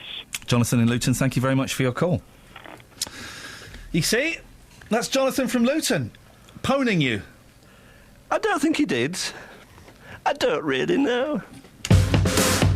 Across Beds, Herts and Bucks. This is Iain Lee. BBC Three Counties Radio. 08459 455 555 is the telephone number. If you want to give us a call. Oh, dear. Any texts, Kelly, before we move on? Have we not been looking at any texts this morning? I've not been looking at the texts. 81333. Start your text 3CR. Otherwise, they end up at other radio stations. And amusingly, we sometimes get other radio stations' texts. We do, don't we? We get the answer to their competitions. Oh! Imagine doing a competition on the air. What would we ask? I don't know. I'm not allowed to give away prizes. Imagine giving away prizes. Can I just make an on-air apology to... I will apologise and say sorry, not to you, but to Nigel, who was waiting in a service station for 30 minutes because he thought he was going to be put through to this show. That is my mistake, Nigel, and I'm very, very sorry for that, so I'll apologise for that. Why didn't you put him on? Why didn't you put him on, mate? Got distracted. But that's no excuse. There is no excuse. Were you dreaming about your dead nan again? I went out onto the streets, but that's no excuse. So, Nigel, I do apologise. So, I'm saying sorry for that. We do have a text. Go on, let's have it. Deb in Milton Keynes. I was 37 when I had my first son. Oh. Then found out I was pregnant with twins at 42. Hey. Twins are now 10 and we've done all okay. I was fit and healthy and that is what was important. This is Julia Bradbury, the television presenter, the country file no less, who's having twins at the age of 44. I'm not convinced. We'll put Jonathan in the pod. We've done pretty much the whole podcast today. Yeah, today. Thanks, Matt. Thank you, Matt. Now, more than 100 people have taken part in a protest march in Luton after two Beds police officers were cleared of assaulting an autistic man. PC's Christopher Pitts and Christopher Thomas were found not guilty of beating up 33-year-old Farouk Ali following a trial last month. Friends and supporters took part in the Luton for Justice march, demanding transparency in the case. Well, our reporter Matt Lockwood was at the march and joins me now. Where did it take place, Matt? Protesters met outside Nadine's Plaza in Bury Park and travelled along Dunstable Road before finally arriving outside the police station, where they made emotive speeches calling for justice. They were hoping for 1,000 people at one stage to attend, but this was still a sizable number, just over 100.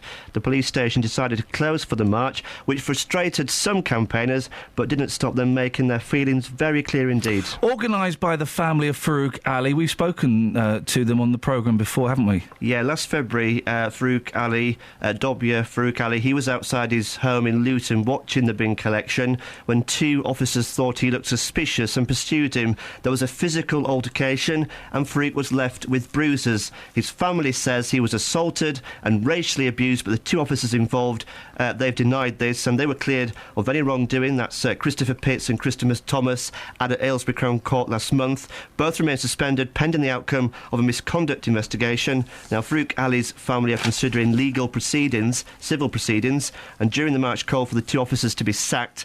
Now, they also want a video which they believe shows the officers using racist language to be released to the public. Here's Farouk's brother, Dobia. Well, there's two purposes for this march. First of all, we want to release all the footage that was played in the court on the trial. And the second point is that we want to make sure that these officers that are suspended should be dismissed with immediate effect, especially the conduct they had. It's a clear miscarriage of justice. Other campaign groups joined the march, didn't they? Yes, several others joined in under the banner Luton for Justice. The family of Maya Shazad were there. She's a young girl who was run over and killed by a bus in Bury Park last summer. Her family are unhappy about the way they've been treated by the police. An investigation found that what happened was a tragic accident. Also at the march were the Justice for Luton Briggs campaign group. He's a man who died in police custody in Luton in November 2013. Several officers remain suspended in relation to that case. Liberty Louise is one of the campaigners. What we're looking for is somebody is accountable for Leon's death. If he did not come to Luton Police Station, we wouldn't be standing at vigils for him. So our campaign is about getting justice for Leon and making sure that if anybody did any wrongdoing, that they feel the fullest extent of the law, just like the community would. In response to that, Bedfordshire Police says the force can't comment on either the Farouk Ali or Leon Briggs cases because independent investigations are continuing. But the Police and Crime Commissioner for Bedfordshire, Ollie Martins, says police-community relations in Luton are good. We can't be complacent about the state of police-community relations in Luton when we've got challenging incidents like we've had. On the other hand, I think there are plenty of positive signs that actually relations between the police and the communities that they serve are fairly resilient. Call 08459 455 555. BBC Three Counties Radio. 08459 455 555. So do you mind if they monitor, the government, monitor your emails and your texts and your phone calls? Because that's what Boris Johnson wants. On the back of the tragedy in Paris, the Charlie Hebdo thing, Boris Johnson has come out and said, quote, "I'm not particularly bothered with this civil liberties stuff." This civil liberties stuff, wow. In many ways, the guys who did this kind of thing are often at the fringes of criminality, lured into terrorism by very cynical and clever ideologies. In many ways, they're vulnerable. You have to have a very tough security solution.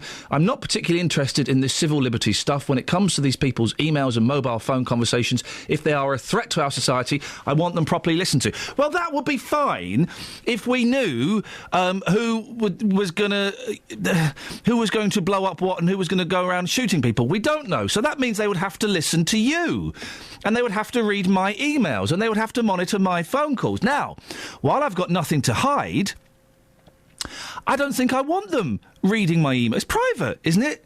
Because then they might as well come to my house, take the letters off the postman and open all of them before I get to read them. It's the same thing. It's the same thing as opening my mail and reading it before I get the opportunity to do it. And I'm not happy with that. I'm not comfortable with that. And how would monitoring my emails have stopped what happened in Paris? I don't think it would. 08459 455 555. We spoke to one gentleman who, a conspiracy theory surely, who said that it's already happening, that the government are already monitoring all of our electronic message exchanges, emails, texts, phone calls. Well, I don't think that's true. They haven't got the manpower nor the computer power to do it. Would you be happy with the government monitoring all of your communications? It makes me uncomfortable. And I'm not quite sure if it would stop anything, because the terrorists would find different ways of doing it, wouldn't they? And you're not going to get terrorists sending a text. You're not going to get a fella sending a text saying, I have got the explosives, let us meet in Leicester Square at 9 o'clock tonight and blow up the infidels. It don't quite happen like that. I don't think, unless they're really, really stupid. 08459 455 555 is the telephone number if you want to give us a call. You can also send me a text, 81333, start your text 3CR, or you can send an email, ian.lee@bbc.co.uk. Dealey is out and about. Very windy this morning, isn't it, Kels? Yes. Dealey's out in the wind. Is it wrong that when the weather is atrocious, I get a real real perverse pleasure, shall we say, out of sending Dealey out into the wet and the wild and the wind? I enjoy it. Why? I think am I a sadist or a masochist? Matt, which is it, a sadist or a masochist? Which is the one that likes inflicting pain on someone else? You are a sadist. Thank you. I think it's because I'm a sadist, Kels, yeah. and I like inflicting discomfort on Dealey. Yeah. I think he deserves it. 08459 455 555. Travel news for beds, cards and bugs. BBC Three Counties Radio. On the M25 anti-clockwise, there are queues between junction 20, from the Holmesdale Tunnel towards junction 24 for Potters Bar because a lorry's broken down there. It's on the hard shoulder, but there is still a lane closed. Also, anti-clockwise on the M25, it's starting to look very busy between junction 21A for St Albans and 16 for the M40. On the M1 southbound, that is stop-start between junction 11 for Dunstable Road and 9 for Redbourne. And looking at the A1 Great North Road on speed sensors, that's looking very slow northbound from Tempsford and around the Black Cat roundabout through the roadworks there. In Cheshunt on the A10 southbound, that's very busy between the New River Trading Estate and the M25 junction 25 at Enfield. And on the trains, there's been emergency engineering works going on at Watford Junction this morning. That's affecting London Midland, Virgin trains and Southern services with delays and 45-minute delays and some cancellations. Samantha Bruff, BBC Three Counties Radio. Across beds, hearts and bugs. This is BBC Three Counties Radio.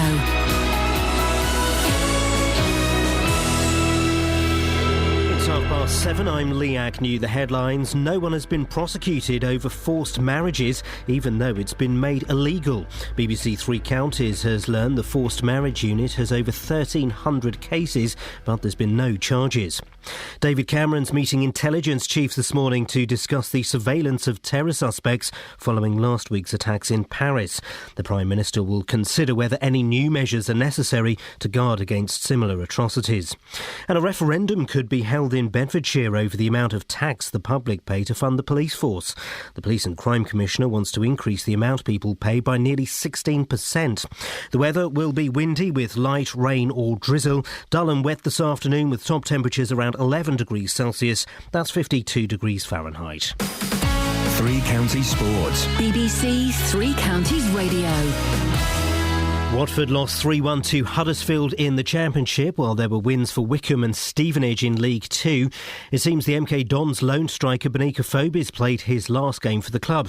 The Arsenal youngster didn't play for the Dons in Saturday's draw with Crawley. It's being reported he'll join Championship side Wolves. Here's the Dons manager, Carl Robinson. Benik is officially speaking to another Championship club. We're rumoured to hear that he will be sold. We don't know who to. And I believe he's having a medical somewhere, and we have to have the respect of Arsenal. He is maybe moving on to other things, and I'd like to thank him. Southampton beat Manchester United in the league for the first time in 27 years following a 1-0 win at Old Trafford. Dusan Tadic scored the only goal of the game. Chance, Pella hits the post, back to Tadic who scores! Southampton, just as they did last season here in the Premier League, take the lead at Old Trafford. Shaun Murphy's through to the quarter-finals of the Masters snooker at London's Alexandra Palace. He came through a final frame decider to beat the world champion Mark Selby 6-5. At 5-1 I knew I was still in danger because I've just seen it so often from him and others. I knew the match was a long way from home, and to be fair to myself, apart from a missed black at 5-3, I didn't feel I did very much wrong at all. Thought it was a very, very high standard match, very good to watch, good match to open the tournament, and as I say, I'm just chuffed to still be involved. And that's BBC Three Counties News and Sport with more at 8 o'clock. On FM, AM, online and digital radio. This is Iain Lee. On BBC Three Counties Radio. Catherine's off, Kelly's producing, Matt is doing Kelly's job. Matt turned up late, 5 minutes before the show was about to start. He kind of slowly shuffled into BBC Three Counties Radio. We were, first of all, relieved that he hadn't been killed. Oh, that's nice. Then I wanted to kill him. That's not nice. He was late, and that happens, OK? That kind of happens. But what happens whenever anybody else I've ever worked with in any industry has been late, they've apologised. They've said sorry. Yeah, but sorry Matt is refusing to say sorry. Sorry is such an overused word. Not by you, it's not. If you don't really mean it, then... Well, that's even worse. Anyway, Justin took it to the streets earlier on to get the public reaction, and people were furious. Jonathan Vernon-Smith, an award-winning broadcaster of great standing, called for your resignation live on air. Yes, that was slightly uncomfortable. You felt the whole thing was biased, Matt, so you took it to the streets. I did, yes. Shall we have a listen to what people... Should we have a listen to what people said? Yeah. Sorry to bother you. I work at BBC Three Counties Radio. I got into work today at 5 to 6. The radio programme starts at 6 o'clock. Technically, I wasn't late. Should I apologise to the team? Yes, of course. Even though I wasn't late, technically? Yes. But I wasn't late. It's your problem. But I wasn't late, though, so why should I say sorry? Say sorry, and then you will see their reaction. Do you think they'll think I'm a better person if I say sorry? Yes. Well, I'm not saying sorry. I'll find somebody else. Yes, you're late. If you're late, you're late. Wait a minute. No, I got there for 5 to 6. The show starts at 5 to 6. The show starts at 6 o'clock. Yeah, but how much preparation do you need? We don't need a lot of preparation. Just make it up as we go along.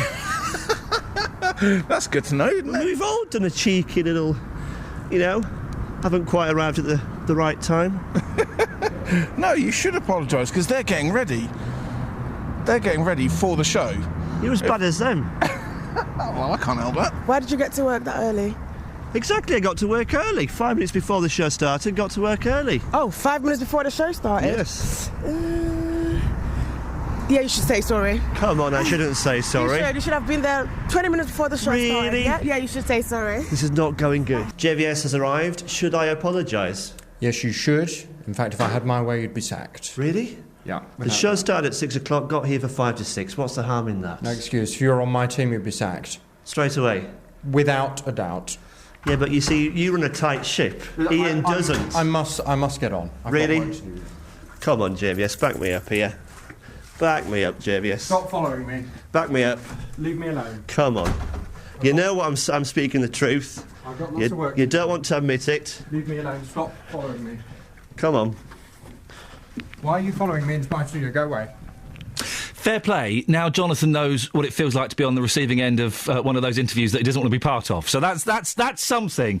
But he's right, Matt. Everyone is right. You need to apologise, dude.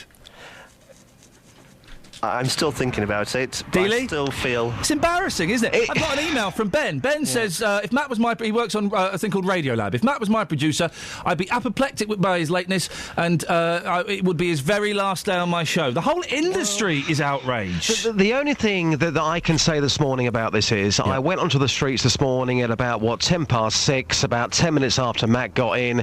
I went onto the streets and people were queuing up, ready. They wanted to talk to me. The people spoke this morning and they were very, very angry. Enough said. Do you want to apologise for misleading the listeners this morning? How? They weren't queuing up. Well, they were. You lined them up. No, I went onto the streets, I spoke to people were coming up to me. J-Dog, Lockwood, what's going on? Yeah. Talk to me, guys. He's gone, Justin. I'm not having my senior reporter being spoken to like that.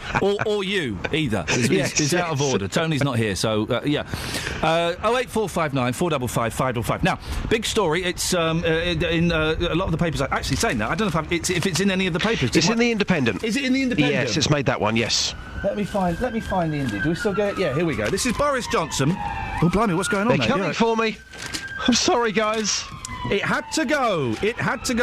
This is Boris Johnson talking on the back of the Charlie Hebdo attacks. He was at Trafalgar Square yesterday for the big peace march, and he's kind of come out and said he's, quote, not particularly bothered with this civil liberties stuff. He's basically saying that we should be monitoring their emails and their phone calls, even their conversations with their solicitors. Yeah. And the thing is, we don't know who they are. Yeah, just going to say exactly, yeah. And also, that means he'll be monitoring my emails and my phone calls. And while I have nothing to hide, I'm not very comfortable with that. I mean, I've got a different take on this.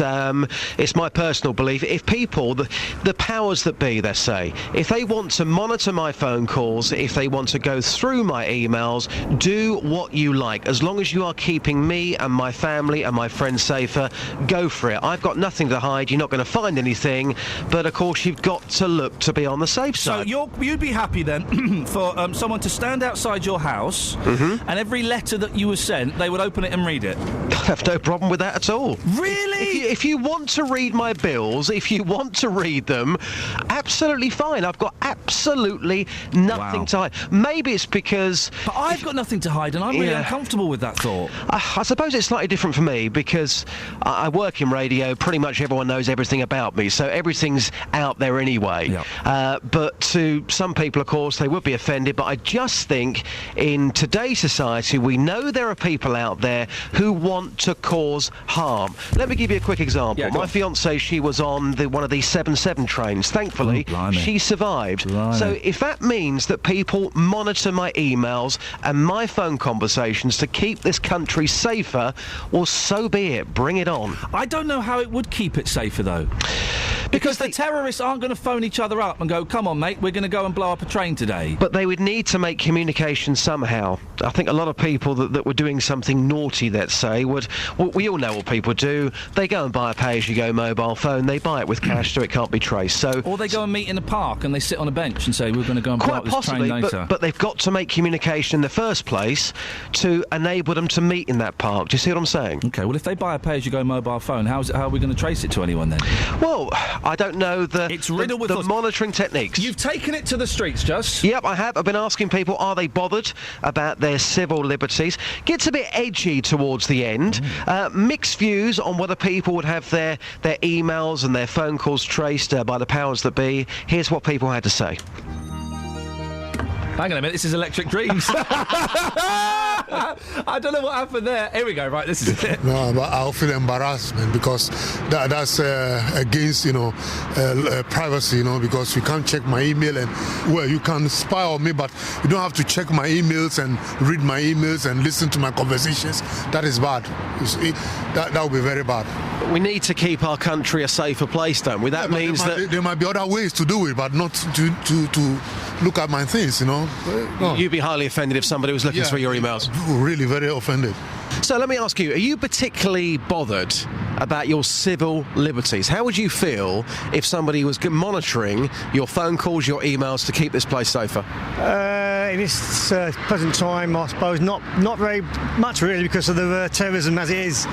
I think it's something, to some degree, you've got to do something like that. So even if you had very, very private emails between people that you really, really care about, you'd have no problem with a stranger going through those emails just in case you might be a threat to our society. You'd have no problem with that at all? No, I have no problem at all, because it would catch a lot of terrorists, etc., so I think it's a good idea. Interesting stuff. Very, very interesting. I'm with you, by the way. Thanks for your time. Take care. No problem, yeah. I've got nothing on there for them to be interested anyway, so they can go for it. So you don't care about your civil liberties? They can have a look? It doesn't really bother you? No, not at all. OK, how would you feel if the government were looking through your emails, listening to your phone calls to make sure that you weren't a threat to our society? Would that bother you?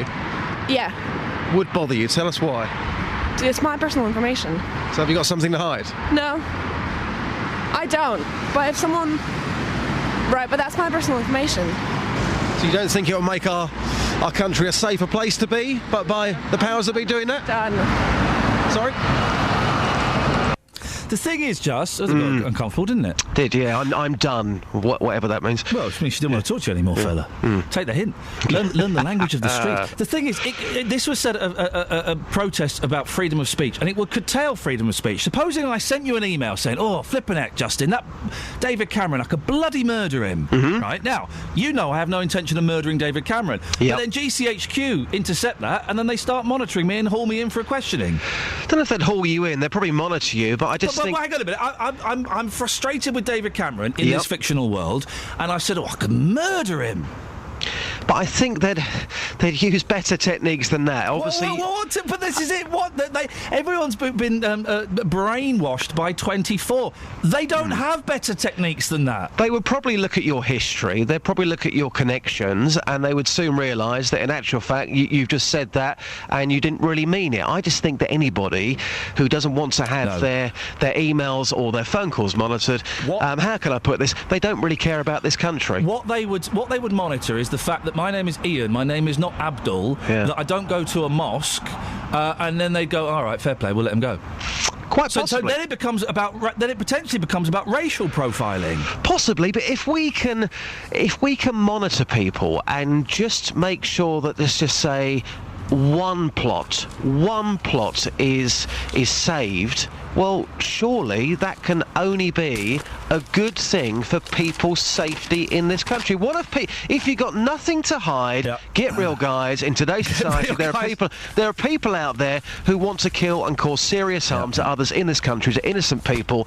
It's just today's society. Unfortunately, this is the way it's gone, and we need to deal with it. This is a fantastic idea. 08459 455 555. Justin, we'll find something else for you to do in the last hour of the show. There's so little in the papers, Kelly. The best thing I've got in the papers... Where is this? Is it that tattoo? No, it's not the Willy tattoo. Let's do Crunch.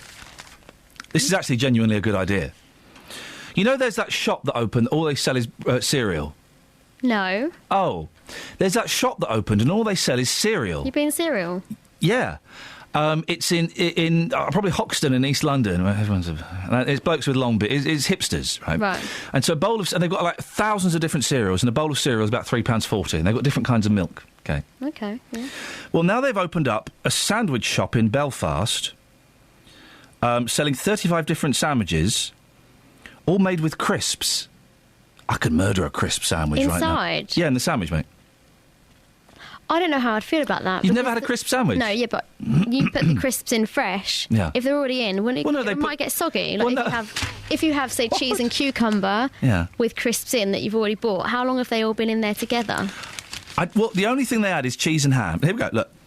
And they would probably make it fresh for you. OK, all right, I'm in. Simply Crispy in Belfast offers lots of flavours in slices of bread... so lots of flavours in slices of bread, baps or round crusty loaves.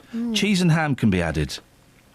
I'd be up for that. Yeah. A cheese and crisp sandwich right now. If only they did it at Prizzy's. Yeah, that would be good. That would be awesome. Oh, do you fancy a Prizzy's after the show? Yeah, why not? Lockwood, are you going to buy us breakfast to say sorry? He's not even listening to the station. Utter. Travel news for beds, cards and bugs. BBC Three Counties Radio. On the M25 anti-clockwise, there's a lane closed between junction 25 for Enfield and 24 for Potters Bar because a lorry's broken down. Queues now are back from junction 26 for Waltham Abbey. On the M25 anti-clockwise as well, looking very slow between junction 21A for St Albans and 16 for the M40. And the M1 southbound is stop-start between junction 11 for Dunstable and 9 for Redbourne. In Bishop Stortford, having a look at the speed sensors on the A120, that is looking very slow in both directions between Bishop's Parkway and the Little Haddam junction. And in Beaconsfield on the A355 Amersham Road, that's very slow between Longbottom Lane and the A40 London Road. On the trains, there are some problems. There are engineering works going on at Watford Junction, so it means Virgin trains and London Midland trains have 45-minute delays, and Southern services are suspended between Milton Keynes Central and Clapham Junction. Samantha Bruff, BBC Three Counties Radio. Thank you, Samantha. 7:46, Monday the 12th of January. I'm Iain Lee. These are your headlines on BBC Three Counties Radio. It's been revealed that no one has been prosecuted over forced marriages, even though it's been made illegal. The Prime Minister is meeting with intelligence experts to discuss how to monitor terror suspects, and a referendum could be held in Bedfordshire over the amount people pay for the police. Let's get the weather. Here's Kate. Beds, Herts and Bucks weather. BBC Three Counties Radio. Good morning. It's a mild, grey and rather damp start to the day. Temperatures outside at the moment, somewhere in the region of 8 or 9 Celsius. We've had one or two spots of rain, but nothing too significant. Some heavier, persistent rain likely to arrive as we head through the afternoon. It's fairly breezy as well, a strong gusty wind, especially through the afternoon. Maximum temperature, though, mild at 11 Celsius. Overnight, the rain continues. It's heavy, it's persistent, still a breeze as well, but eventually it will clear south and eastwards. So by dawn, we're going to get clearance of that. The sky's clear and the temperature drops, some colder air pushing in behind it. The minimum temperature there around 4 Celsius. So some sunshine tomorrow morning, fairly chilly though. One or two showers, some heavy ones, a rumble of thunder perhaps, and even perhaps over the Chilterns, for example, some of those showers may be a bit wintry in nature. The maximum temperature cooler at 8 Celsius. A heads up for Wednesday, the Met Office has issued an early weather warning for wind and rain. The wind covers all three counties, the rain covers Buckinghamshire. And that's your forecast.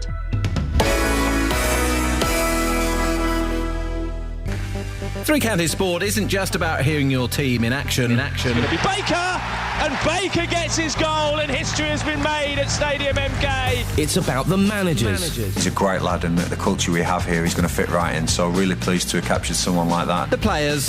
You never get an easy game in the Championship, home or away, usually, and it'll be no different this weekend. And no, we're pretty confident at the moment. And the fans. It's been obvious since August we need 1/2 strikers. Every day we bring you latest news on your local team. Luton midfielder Luke Rooney signed a contract extension until the end of the season. The 24-year-old originally penned a 6-month deal in the summer. Three Counties Sport, keeping you up to date with Luton, Watford, MK Dons, Stevenage and Wickham every day of the week on BBC Three Counties Radio. Call 08459 455 555. BBC Three Counties Radio. Now, you may remember last month we spoke to a head teacher at a school in Hertfordshire who told us about the yellow lines outside her school which had disappeared.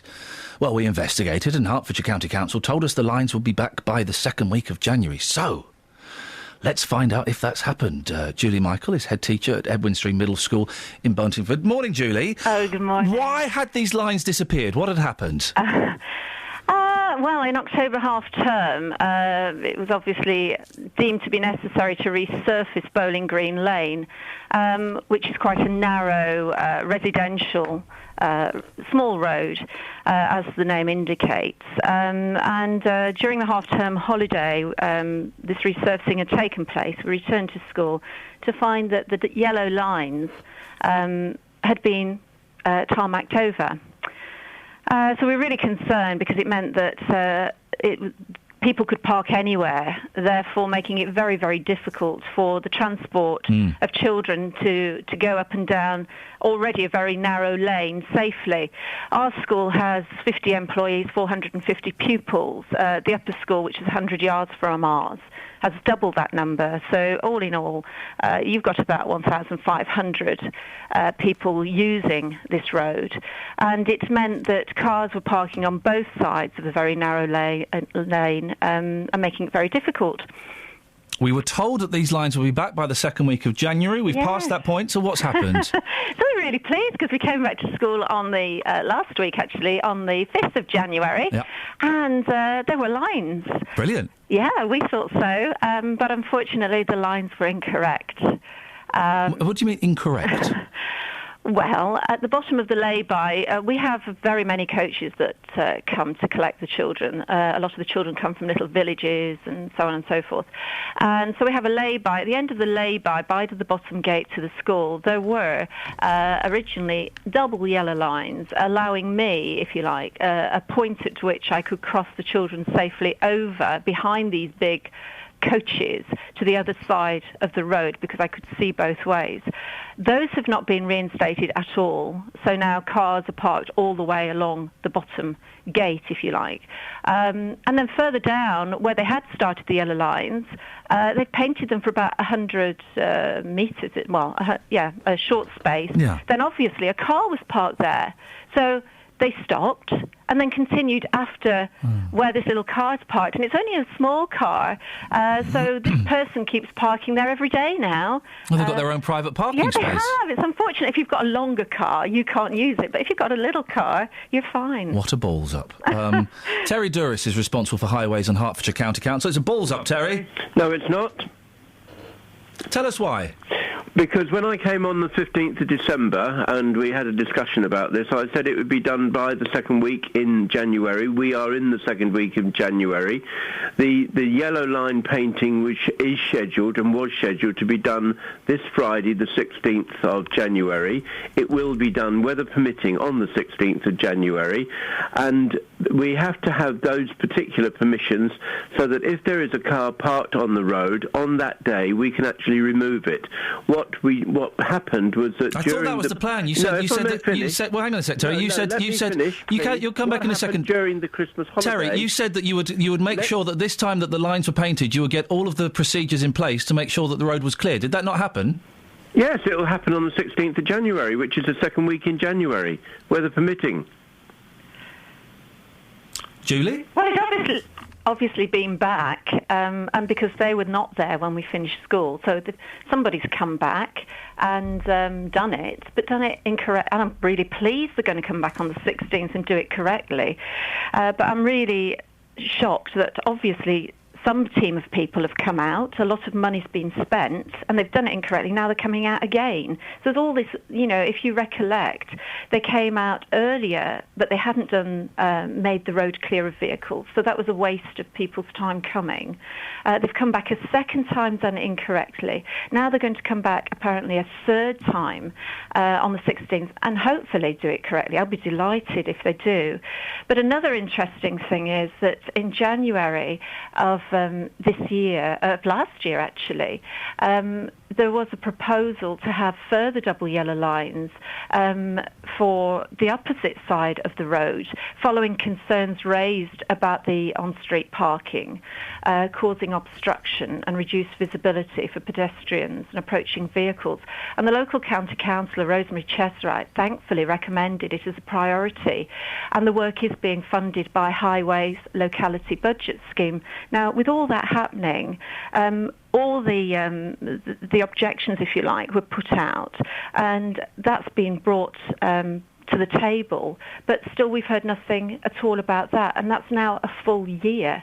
So in theory, they're going to have to come back again and put another set of the new proposals. So it just seems an awful lot of work. It does seem you got money to burn, have you, Terry? Right. Well, let me put this into perspective and let me actually give you some facts. First of all, the contract for doing the replacement double yellow lines following the resurfacing is a fixed price contract, and the contractors will get the fee for doing the job, however many times they come out and do it. They came out actually over the Christmas period, which they shouldn't have done in that context, because they wanted to actually be helpful to the school and do it while the school was closed. With the benefit of hindsight, they were damned if they did, damned if they didn't. They shouldn't have done technically, but they tried to be helpful to the school. With regard to the double yellow lines or the yellow lines on the other side of the road, I actually signed off the approval for that, I think, just before Christmas, and they will now go ahead.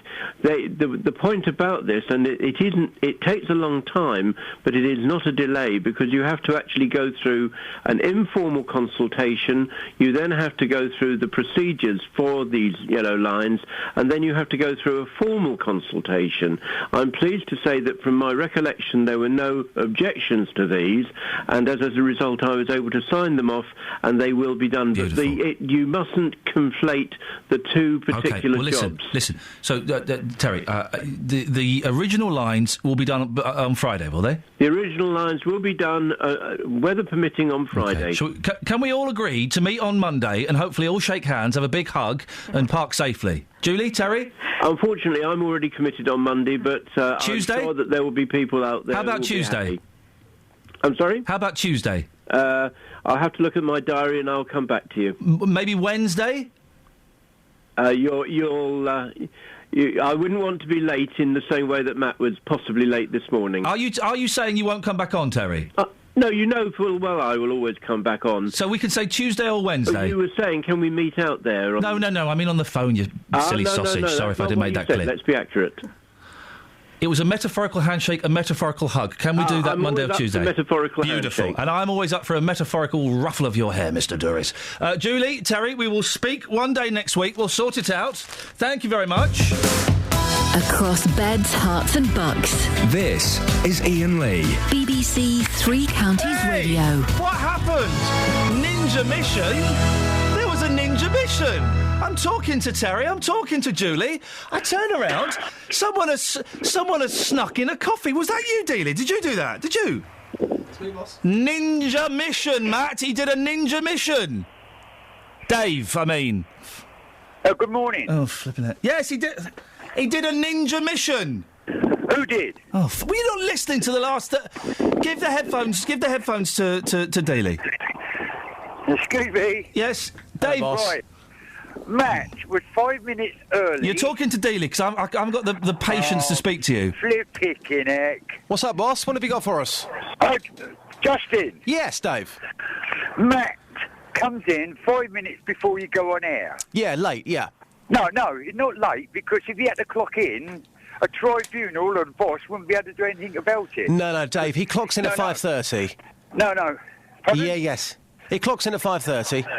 No, he's 5 to 6. He's come in. So that means he's 25 minutes late. No. Would you like me to send you a calculator for your birthday? Excuse me. Yeah. Don't get like him. You know, right, Justin. Me and you are mates. You know what I mean? Are we? Yeah. Excuse me. Yeah. Okay, Dave. Yeah. Right. How long was it before he went on the air? Dave, I can clear this up very quickly before the travel news. He was due in at 5:30. He came in at 5 to 6. He was 25 minutes late. at 25. Okay, I think we're done, Dave, aren't we? No. When did he speak up on the radio with Bossy Boots? No, he's meant to be in at 5:30. He turned up at 5 to 6. 6. So he was there 20 minutes before he went on the air. Bye, Dave. So, well done, Matt. You know what I mean? Excuse me.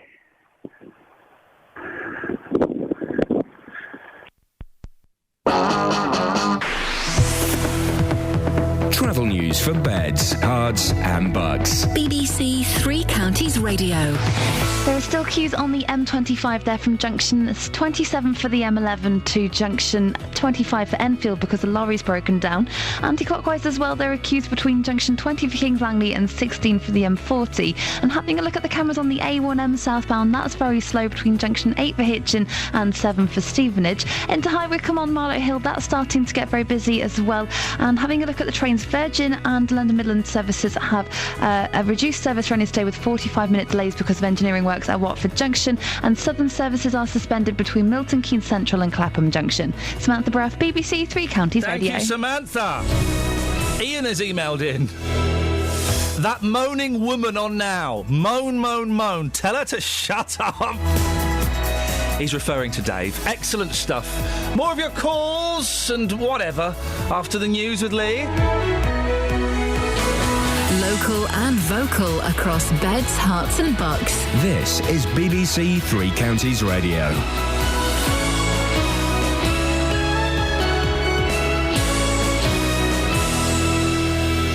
It's 8 o'clock, I'm Lee Agnew. The headlines: forced marriage laws failing to stop the problem. A referendum could be held over police funding in Bedfordshire, and Hertfordshire Police investigates Big Brother allegations. BBC Three Counties Radio. Changes in the law making forced marriage illegal have yet to result in a prosecution, according to an investigation by BBC Three Counties.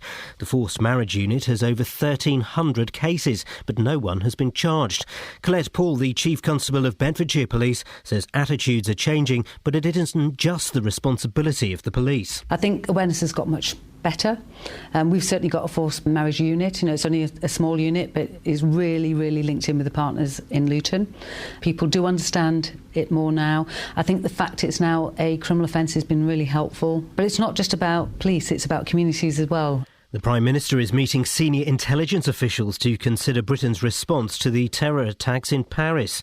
David Cameron has warned the country is facing the same threat as France. Here's Gordon Carrera. As well as looking at protective security measures in the UK, there may also be an attempt to understand if there are any lessons to be learnt from the French decision to drop surveillance of the two Kouachi brothers 6 months ago, when reportedly they were not judged an imminent danger.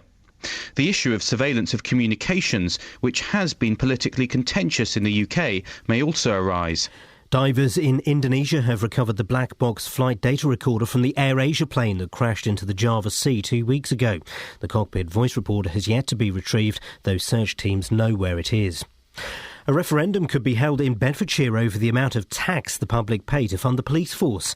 The Police and Crime Commissioner wants to increase the amount people pay by nearly 16%. Sarah Jenkins reports. The amount raised by the police through the council tax in Bedfordshire is among the lowest in the country.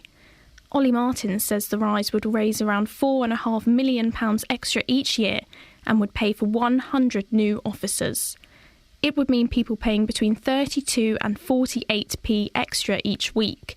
A rise that large would require a referendum and would be held alongside this May's general election. Hertfordshire Police has confirmed it's investigating allegations involving the Baywatch star Jeremy Jackson, who's been thrown out of the celebrity Big Brother house. It's claimed he tried to open the dressing gown of glamour model Chloe Goodman.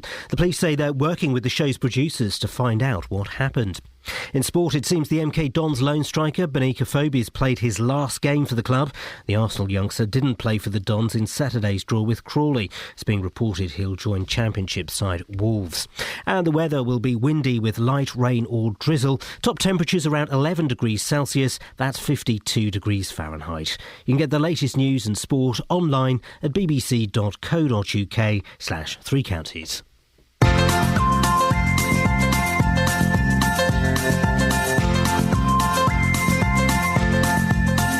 There's a voice that keeps on calling me. Down the road is where I'll always be. Every stop I make a new friend. Can't stay for long, just turn around and I'm gone again. Maybe tomorrow I'll wanna settle down. Until tomorrow I'll just keep moving on. Down this road that never seems to end. When new adventure lies just around the bend. So if you wanna join me for a while, just grab your hat, come travel light, that's hobo style. Maybe tomorrow I'll wanna settle down. Until tomorrow, the whole world is my home. So if you wanna join me for a while, just grab your hat, come travel light, that's hobo style. Maybe tomorrow I'll wanna settle down. Until tomorrow I'll just keep moving on.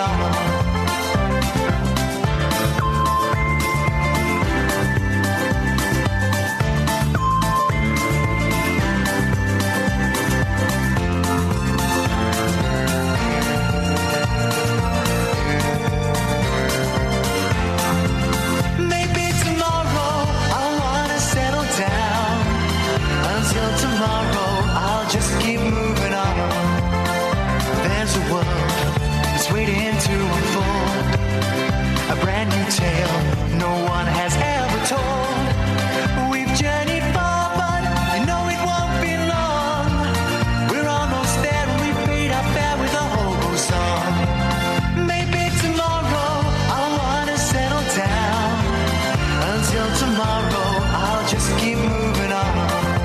So if you wanna join me for a while, just grab your hat, come travel light, that's hobo style. Maybe tomorrow I'll find what I call home. Until tomorrow, you know I'm free to roll.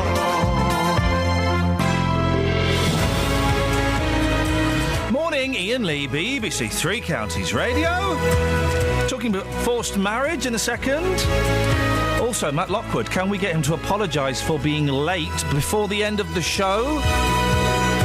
You bothered about having your emails and your texts and your phone calls monitored? Boris Johnson, in the wake of the Charlie Hebdo attacks, thinks we should be monitoring people's private messages. It sits uncomfortably with me. And is 44 too old to become a mum? 08459 455 555. Across beds, hearts and bucks. This is BBC Three Counties Radio. Here we go. And here's a story like this in reverse. So, Julia Bradbury, who I've met and is absolutely delightful, is going to be a mum at 44 of twins. Is that a bit old for a mum? Then I see Jeff Goldblum, 62. Jeff Goldblum. Blum or Bloom? I don't know who you're talking about. Sorry? I don't know who that is. Matt, Jeff Goldblum? It's an audio medium, so that... Oh, it is, isn't it? Yeah, no. Flippin' heck. Neither of you know who Jeff Goldblum is? Are you going to tell us? No. Okay. I'm not going to, because you disgust me. Is he an actor? Yeah. A really famous actor. What's he been in? King's Speech, was he that one? That's Colin Firth. What film has he been in? No. Oh, God. Flip it. I'm speechless. What film has he been in? Give us a clue. He was in The Fly, and he's in Jurassic Park. Oh, OK. Which one was he in Jurassic Park? He was the Jeff Goldblum character. Was he wearing a blue shirt? I've got no idea, as I've never seen it. I don't care. Is he short? Is he fat? He's very tall. He's 62, and he's revealed that his girlfriend, 32, is pregnant. Now, he's an old dad. Yeah. But, sorry? That's a big age gap. Yeah. That's the age my dad was when he died, 62. And he's having a baby at 62. That seems very old to become a dad. When that kid is 10, he's going to be... 73? 2. Something like that, in his early 70s. No. It's no good. 08459 455 555 is the phone number if you want to give us a call on that. You got some texts? Yes! Alrighty. One on Matt. Having listened to the late Matt, my first impression was that he didn't sound entirely sober. Could that be an issue? Could be. Janet. It's either it's either alcohol or a little bit of puff. James wants you to play The Littlest Hobo, which you have done. Done it. You're welcome. Thank you. Earlier, Paul called in and said that our emails are already being monitored. By whom? By them. By the government. Oh, yeah. That's who we spoke to earlier on. Yes. Yeah, you remember. It was you. We've got a text in. Your caller is correct. The technology is there and has been for a while. They are also refining this on a daily basis, progressing much faster than you would imagine. I trust my sources of information. As you say, this is like somebody opening your post. Well, it sounds like Paul again. Is it from Paul? No name, so probably. Tony says, aren't our mobile phones being monitored already? No. So is that Paul again? Every app that we download onto our phone, the company's required permission to access our communication, photos, location and web search. But they're not listening to our phone calls. Ken in Redbourne says on the email, trouble with Justin's logic is that the criteria of whether he has something to hide may change over time. That's the thing. You allow it now, well then what will they be looking for in 10 years' time? It may be that in the future a sarcastic comment about a government minister may be what is being monitored. Who coughed? Me. I swallowed tea wrong. Thank you. You'd have thought I'd known how to by now. Also, to take the monitoring a bit further, why not allow cameras and microphones in every house if we really want to catch all the bad guys? 08459 455 555. More on that anon. Now, in June last year, the law regarding forced marriage changed. It became a criminal offence. An investigation by this programme has found that there have been no prosecutions in that time, even though in Bedfordshire over 30 forced marriage orders have been issued. When Aklima Bibi from Luton was forced into marriage at the age of 17, she began a spiral of physical and emotional abuse. She got out of it eventually. But now, a divorcee with a child, she was untouchable in the community until another man came along. But this was the beginning of a new nightmare. Just the whole stigma of the cultural issues. If I married outside, my son's not going to be accepted. And I wasn't good enough. I was too ugly for someone in this country to marry me for who I am. So I thought, him proposing was a privilege, to be honest with you. And was that marriage abusive? This was a living hell on earth. This guy was, the day one, the moment he entered into this country, it was like getting a burqa. Sorry to interrupt. Yeah. Again, do you suspect he married you for a visa to get into this country? Oh, it's the same thing. I Really? thought this one, I originally thought he genuinely loved me. But when he came over here, he openly said it. Oh, you should be grateful. You're a divorcee. I'm a bachelor. I'm a single person, married you. Who's going to look at you, let alone marry you? You will go in a burqa and you will do what I tell you to do, and you will get the rest of my family in this country. Was he violent? This one, flying kicks, the slaps, the punches. My son was 4 minutes late coming from school. He was 13, 4 minutes late. He just suddenly lashed out at him the moment he walked through that door. Kicked him, punched him. He was on the floor, jumping on him, on his head. As a mother, I had my 2 younger girls who were literally babies. He was killing my son. All I said was, "Don't you think it's enough?" And I said it toned down nicely so that he doesn't lash out on me. And that's all I said. What he did was kicked my son on the wall. He grabbed my hair and he punched me, ran into the kitchen, and I knew he was either going to get the machete or the da, we call it, or the knife itself. I knew we were going to be dead. I grabbed, with my whatever strength I had, grabbed my kids, went into the front room, locked the door. But he kicked the door down. He had his boots. He kicked the door down. I thought because my son was his stepson, I threw my son behind the settee because I know he's going to grab him first. But my daughters were still clinging on to me. And I couldn't throw them. They were screaming. But he kicked the door down, and while I was holding, because I had my back to him, he grabbed my hair, and as he had his knife almost touching my neck, until his sister came running and grabbed his hand away. I knew he was going to kill me, but I was more worried about how to protect my kids. That was a sheer luck. That was absolute sheer luck that I survived. If his sister wasn't there, I would have been dead. I would have been dead. Do you think the situation with forced marriages is getting better?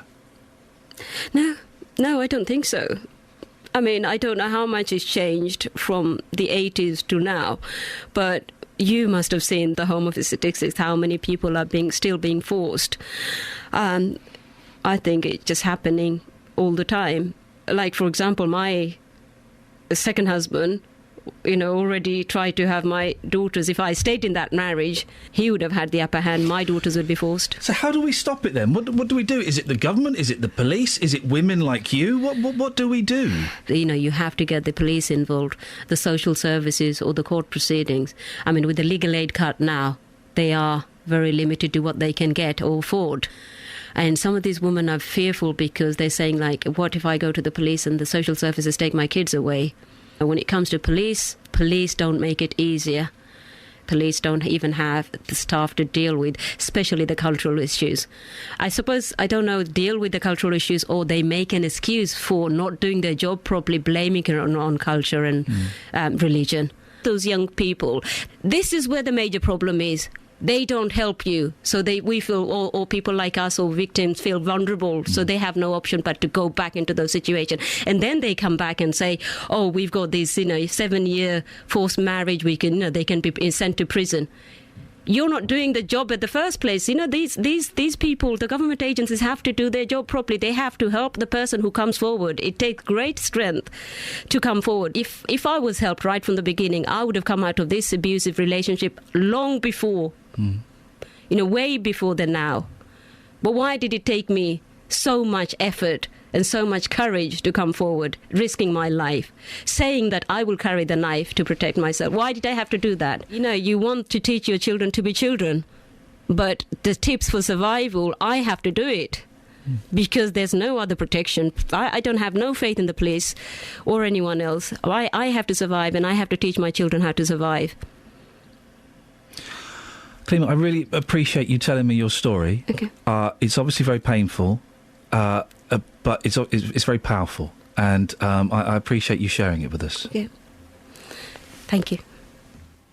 Gosh, well, you can see more on a Clema's story on Inside Out in the East tonight at 7:30 on BBC One or online.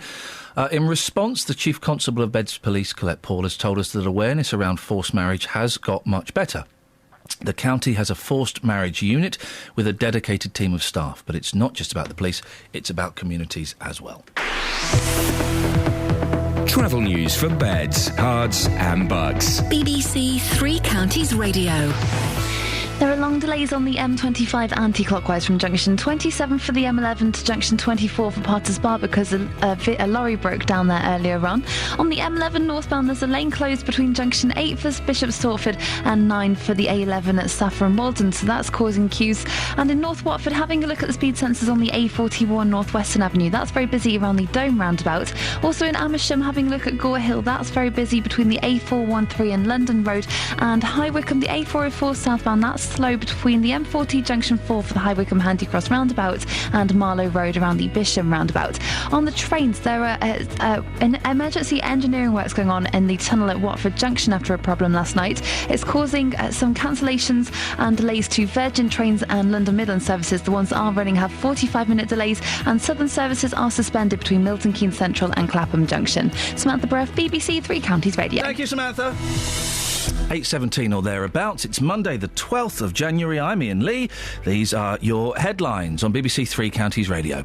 This radio station has learnt that no one has been prosecuted over forced marriages, even though it's been made illegal.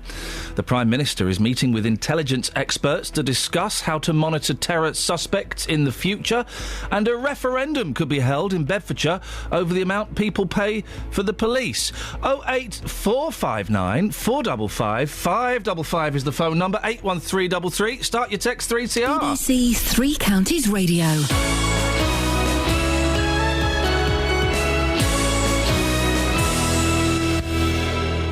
You right? Yes. Do you need a moment? No, I can get you 33 seconds if you want to catch your breath. Could you? Would you like it? Oh, I'd like that. Here we go. Thank you. Every weekday from 12. We're talking to Alice Jones about her journey, which has landed her in the arms of Youthscape. When I was 5, my dad left our family. It's your first inclination to go, oh, I must have done something naughty. Nick Coffer. I was in a really vulnerable place. The people at Youthscape, it is literally their job to show you that they love you and care about you and whatever you're going through. Every day my job's a privilege, but every once in a while it's an even bigger privilege because I get to meet people like you. Nick Coffer on BBC Three Counties Radio. Jonathan Vernon Smith. Good morning. That's better. I see Matt Lockwood is still working on your show. Well, you say working. He sat in there. Let's listen to what he's doing. Hello, are you ready? What's he doing? He's having a chat. Unbelievable. Kelly, what is he doing? Don't know. What are you doing with my bag? Look at that. I mean, look at that.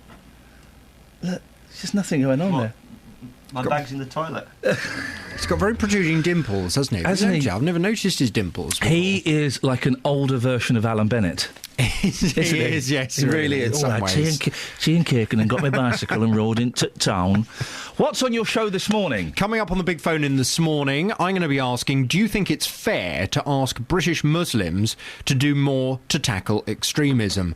Britain's only Muslim cabinet minister has told the BBC it's wrong to deny the gunmen in Paris were Muslim and lazy to say their extreme views had nothing to do with Islam. Sajid Javid, who's the son of a Pakistani-born bus driver, argues there's a special burden on Muslim communities to tackle extremism, as whether they like it or not, their religion is being used as a tool to carry out horrible activities around the world. Well, in the Times newspaper this weekend, Mr Javid, who's the Culture Secretary, wrote that we need answers to why some children from Muslim immigrant families grow into world-class surgeons and why some commit mass murder in the name of their faith. From 9 this morning, I want us to debate this. I want your views, your reaction. Do you think it's fair to ask British Muslims to do more to tackle extremism? I'd love your call on 08459 455 555 from 9. This is Iain Lee on BBC Three Counties Radio. Dealy. Hey, good morning, boss. Get this, right? I'm working with either children or idiots. Or idiot children. Imagine you're a parent, right? And at some point you think, flipping it, my children, they're actually idiots. You get by about 5 or 6, my boy's 5 tomorrow, where did that time go? By about 5 or 6, you kind of got an idea of their intelligence, right? Imagine thinking, oh, God, my kid is actually thick, you know. Anyway, I'm sure that Kelly's and Matt's parents must have thought this at some point in their lives, right? Yeah, absolutely, yeah. They don't know who Jeff Goldblum is. They don't know who Jeff Goldblum is? Do you know who Jeff Goldblum is? I know who Jeff Goldblum is, yeah. Goldblum? Goldblum, yeah. Yeah, big name, boss, yeah. It's great. Hang on a minute! Am I living in a parallel universe where everyone... Where the hell is Catherine? And I never thought I'd say that and mean it. Yeah. You don't know who Jeff Goldblum is? Big name. Yeah, it's got a lot of letters in it. He's a big star. Who is he? He's a big star. I know who he is. Yeah, because you just Googled him. You can't Google him. Well, she can. No. Well, I have. She literally can. You He's can an Google. American actor. We can all Google. Career began in the mid-70s. Great actor. Career started in the mid-1970s. Hang on a second. Don't give him anything else. Name a film, Justin, that Jeff Goldblum was in. He was in... Oh, what film was he in the mid-1970s? Oh, the name just escapes me. This is flipping unbelievable.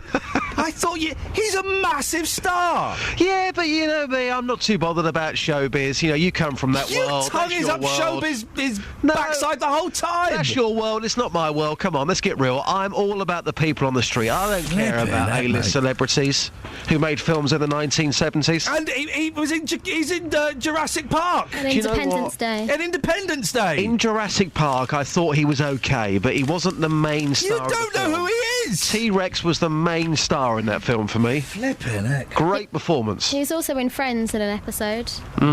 Right, anyway, the reason we've got you on... Are we taking that to the streets? Do you want to take Jeff Goldblum to the streets? Jeff Goldblum, yep. Can you do that? If you I really bet want there's me not to. that many people who actually know who he is. Have you done the other Vox we were going to do? No, I haven't. Forget it. Okay. Right, we're going to talk about older mums. Forget it. Jeff Goldblum, take it to the streets. Everyone will know who Jeff Goldblum is. He's a huge, huge star. I'm Iain Lee and I work in showbiz. And I know all my showbiz friends will be listening to this programme and they'll know who he is. Say that. But the man on the street won't. Say that again. My name's Iain Lee. And I live in my showbiz world with my showbiz friends. And they'll all know who he is. There's no business like show business like no business I know. Yeah, let's go out for lunch today with my showbiz friends, and let's all sit there going, oh, isn't life great? And then behind your back they'll be stabbing you. You and your showbiz lifestyle makes me sick. Are we done? Can I go and talk to real people now, please?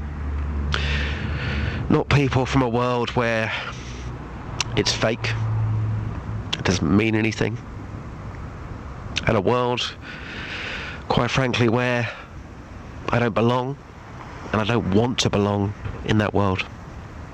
I'm going to go to the streets. Cheers, boss. Call 08459 455 555. BBC Three Counties Radio. I know that you are comfortable enough with this show to have massive gear changes, so we can go from Dealey being a plum to talking about something quite serious, and it judders slightly, but that's the way it goes. We've been talking about forced marriages, and we spoke to a woman, Aklima Bibi, from Luton, who was telling us how she was forced into marriage at the age of 17 and had to endure some pretty horrible things. Mohammed's on the line from Milton Keynes. Morning, Mohammed. Morning. What would you like to say? Basically, first of all, I'll say, this woman that came up from Luton, now, the second time that she fell for this blow, did she do it out of desperation? Why do you say that? Because that's what I did. It was like desperation and to try and prove everybody wrong. Well, what happened to you, Mohammed? Well, the first time I was 17, when I was Pakistan with my parents, They said we're going on holiday, etc. Got there, had uncles and aunties there. In the third week, I noticed that my passport had gone. And then all of a sudden, the pressure built up on me. You're going to marry this person, etc. I had no way back home, didn't know what I was doing. Third day, got married. Week after, was back in this country. As soon as I came back, I ran away. When I came here, as I told you, ran away for 5 years. I got into bad ways, on depression tablets, etc. Started on drugs. Then my eldest brother brought me back home. After that, we went, I met somebody in London where I was working, and she was from Pakistan as well. So got married to this woman, and then, say about 6 months into the marriage, all hell broke loose, whereas one of her brothers had come over, moved into our flat, etc. And she was pregnant at the time, and then the next thing I know, in the morning, the police have turned up at her door that I've actually abused her, I've been hurting her, etc. I went through hell, basically. And you hadn't done anything to her? Nothing whatsoever. Now, when this first incident happened, I went to a solicitor to seek advice. I actually paid for a private investigator, because one of my best friends who was going through a similar situation, he said to me, get a private investigator in. He put recording device in the house. In the second week, 4 times the police turned up at my house. I was ejected from my own property, but we had evidence, audio evidence, that I did not do anything wrong. And what conspired was that this person had only married me for trying to get a visa, so they got ejected from this country. Now I'm married to someone from this country, the happiest person I could be. Can we... I'm kind of speechless, man. I'm also really naive, because I was completely unaware. I thought that forced marriage, it was parents doing it to their daughters. It never even occurred to me. Oh, believe me, I've got 4 mates it's happened to, because when you go over fellas. there... Yeah, blokes, when you go over there, you're a young person, you've got all this family around you, never seen, you get your passport taken off you, and you don't know what to do. This is what happens. You must have been terrified. So I was. I went on crack cocaine for 5 years, mate. And is that... Do you trace your drug addiction back to that forced marriage? Definitely. Because it's like you found something, then you lost it, and you trusted people that brought you into this country, i.e. your mother and father. Yeah. And do you speak to your parents now? Are they still around? My dad, unfortunately, died 5 years ago. Don't speak to my mother whatsoever. I've got 5 beautiful children now. Yeah. And none of my kids, I've told my children everything what happened, and none of my kids even want to see a member of my family. Mohammed, very rarely am I speechless, but your call has shut me up. I really appreciate you giving us a call this morning. No problem. Well, just to say, this woman from Luton, I've really felt for her this morning, and she's a very brave person to come on the radio station. Yeah. Thank you, mate.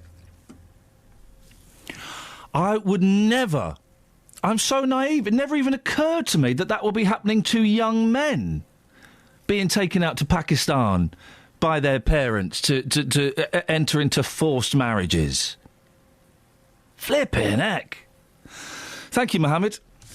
08459 455 555. Nice to hear you got your life all sorted after all of that. Travel news for beds, cards and bugs. BBC Three Counties Radio. On the M25 anti-clockwise, there are long queues from junction 27 for the M11 to 24 for Potters Bar because of a lorry that's broken down there, although we're just hearing that is just starting to ease off now. On the M1 southbound, it's looking very slow between junction 12 for Flitwick and 10 for the Luton Airport Spur Road on the speed sensors. In Luton on London Road, that's been partially blocked by an accident involving 2 cars near Newlands Road, so it's very slow through there. And in Wickham Marsh on the A40 London Road, that's also partially blocked because of an accident at Cock Lane. That's causing queues from Gordon Road and from Station Road in both directions. On the trains, Virgin and London Midland services are facing 45-minute delays and some cancellations because of engineering works at Watford Junction, and Southern services are suspended between Milton Keynes Central and Clapham Junction. Samantha Bruff, BBC Three Counties Radio. Across beds, hearts and bugs. This is BBC Three Counties Radio.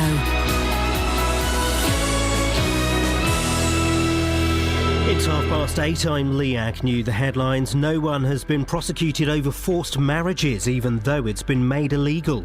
BBC Three Counties has learned the forced marriage unit has over 1,300 cases, but there's been no charges. A referendum could be held in Bedfordshire over the amount of tax the public pay to fund the police force. The Police and Crime Commissioner wants to increase the amount people pay by nearly 16%. Hertfordshire Police has confirmed it's investigating allegations involving the Baywatch star Jeremy Jackson, who's been thrown out of the Celebrity Big Brother house. It's claimed he tried to open the dressing gown of glamour model Chloe Goodman. And the weather will be windy with light rain or drizzle, dull and wet this afternoon, with top temperatures around 11 degrees Celsius. That's 52 degrees Fahrenheit. Three Counties Sports. BBC Three Counties Radio. Watford lost 3-1 to Huddersfield in the Championship, while there were wins for Wickham and Stevenage in League Two. It seems the MK Dons lone striker Benika Phobis played his last game for the club. The Arsenal youngster didn't play for the Dons in Saturday's draw with Crawley. It's being reported he'll join Championship side Wolves. Here's the Dons manager, Carl Robinson. Benik is officially speaking to another Championship club. We're rumoured to hear that he will be sold. We don't know who to. And I believe he's having a medical somewhere, and we have to have the respect of Arsenal. He is maybe moving on to other things, and I'd like to thank him. Southampton beat Manchester United in the league for the first time in 27 years following a 1-0 win at Old Trafford. Dusan Tadic scored the only goal of the game. Chance, Pella hits the post, back to Tadic who scores! Southampton, just as they did last season here in the Premier League, take the lead at Old Trafford. Scott Mitchell is the BDO World Darts Champion. He beat the 3-times winner Martin Adams 7-6 at the Lakeside and says his dad is going to reap the rewards. He hasn't been able to get here actually because he's been feeding my animals at home, so I promised him if I could win it I'd go and find him a tractor that starts when you turn the key and you ain't got to jump start it and everything, so I'll be on the lookout now on the way home. And that's BBC Three Counties News and Sport with more at 9 o'clock. Across beds, hearts and bucks. This is Iain Lee. BBC Three Counties Radio. 08459 455 555. We're talking about monitoring your emails and your communications. We're asking who the hell is Jeff Goldblum. None of the people on this team know who he is. And we've been speaking about forced marriages as well. Kels, you've got some texts. And tweets. Matt Wood, not this one, says, Independence Day, Kels. Jeff Goldblum. Jeff Goldblum, man. He's a legend. Yeah, I know who he is now.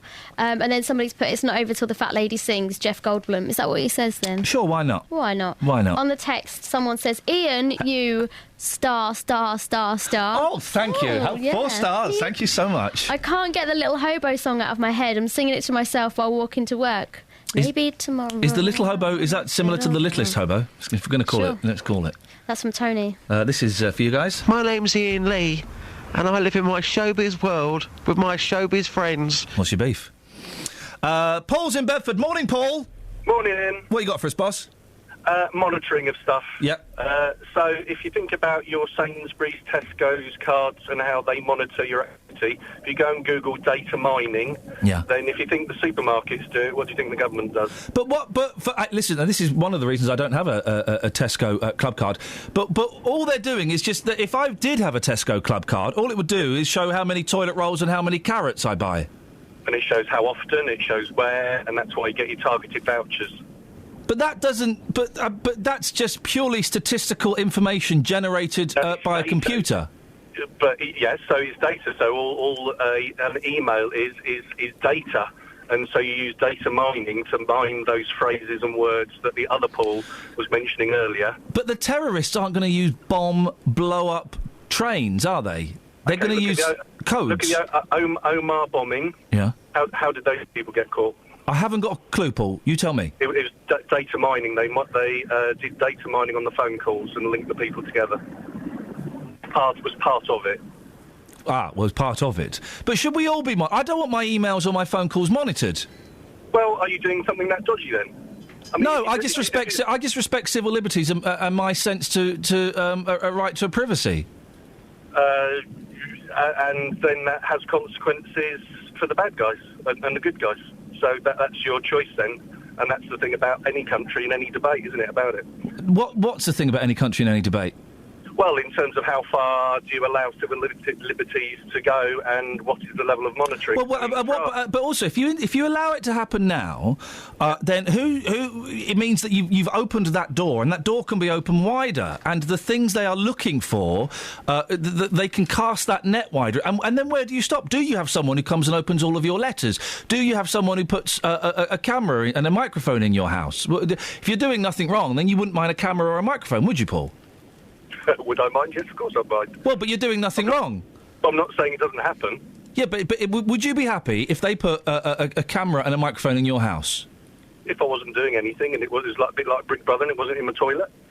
So, well, okay. If we got that bad as society. So you would be happy, seriously happy, for the government to install a camera and a microphone in your house? If that was appropriate. I don't know what that means. Well, it depends what led to that happening. Do you think they could be bothered to do it in every single house in the UK? Do you think they can be bothered to monitor everybody's phone calls, texts and emails? Exactly. So if there's that much data, that's why people slip through the net, because they have to go and put a risk assessment against it and try and decide the level of threat.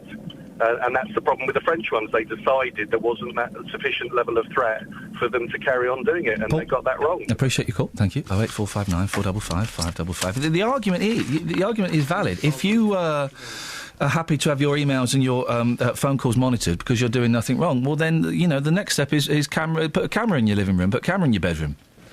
Sorry, Kels, am I keeping you up? Yes. Yay. Nearly the end of the show. Has Lockers said sorry yet? Nope. We were so happy to see him as well, weren't we? Julie stood on the desk and started clapping. Yep. I tell you what I hate, right? Is it Matt? He did stand on the desk. No, I don't hate Matt. I'm just very disappointed, and I think he should be ashamed of himself. Sorry? It's been an accident on the motorway. On the motorway. Even I can hear her. Yeah, she's got a very shrill voice. Right, OK. I think we've got that one. Yeah. I hate people who get wacky pets. What do you mean, like a tortoise on wheels? No, that's not wacky, that's genius. Oh. Oh, man! If you've got a tortoise, super glue it. No, don't super glue it. Tie it with string to a remote control car. Oh, that's a great idea. That is brilliant. Just drive it around. Let it know what it's like to live life in the fast lane. Yeah, and then put it in the fast lane of the M1. Don't. Tortoises are... actually quite fast. Have you ever seen one run? They're actually quite speedy. No, it's true. They're quite speedy. Anyway, this woman's got a pig, right? Right. But she was told it was a micro pig. Right. A small one. Yeah. Yeah. The fella that sold it to them lied. Good. It's a proper massive. Look at the size of that. It's a porker. Hang on. At what point did she realise that it was giant? Well, when it grew. Oh, right. I see. So she bought it small. What, she had a pig as a pet? A couple who bought... Welcome to the conversation. Yeah, no worries. I've just taken that important call. Don't be sarky with me, You mate. haven't done anything with it, though. What? You haven't called travel. Well, I will do in a minute. Well... I'll leave this conversation that you're having right now and do the other thing. Go off to your own world. Sorry, Ian, carry on.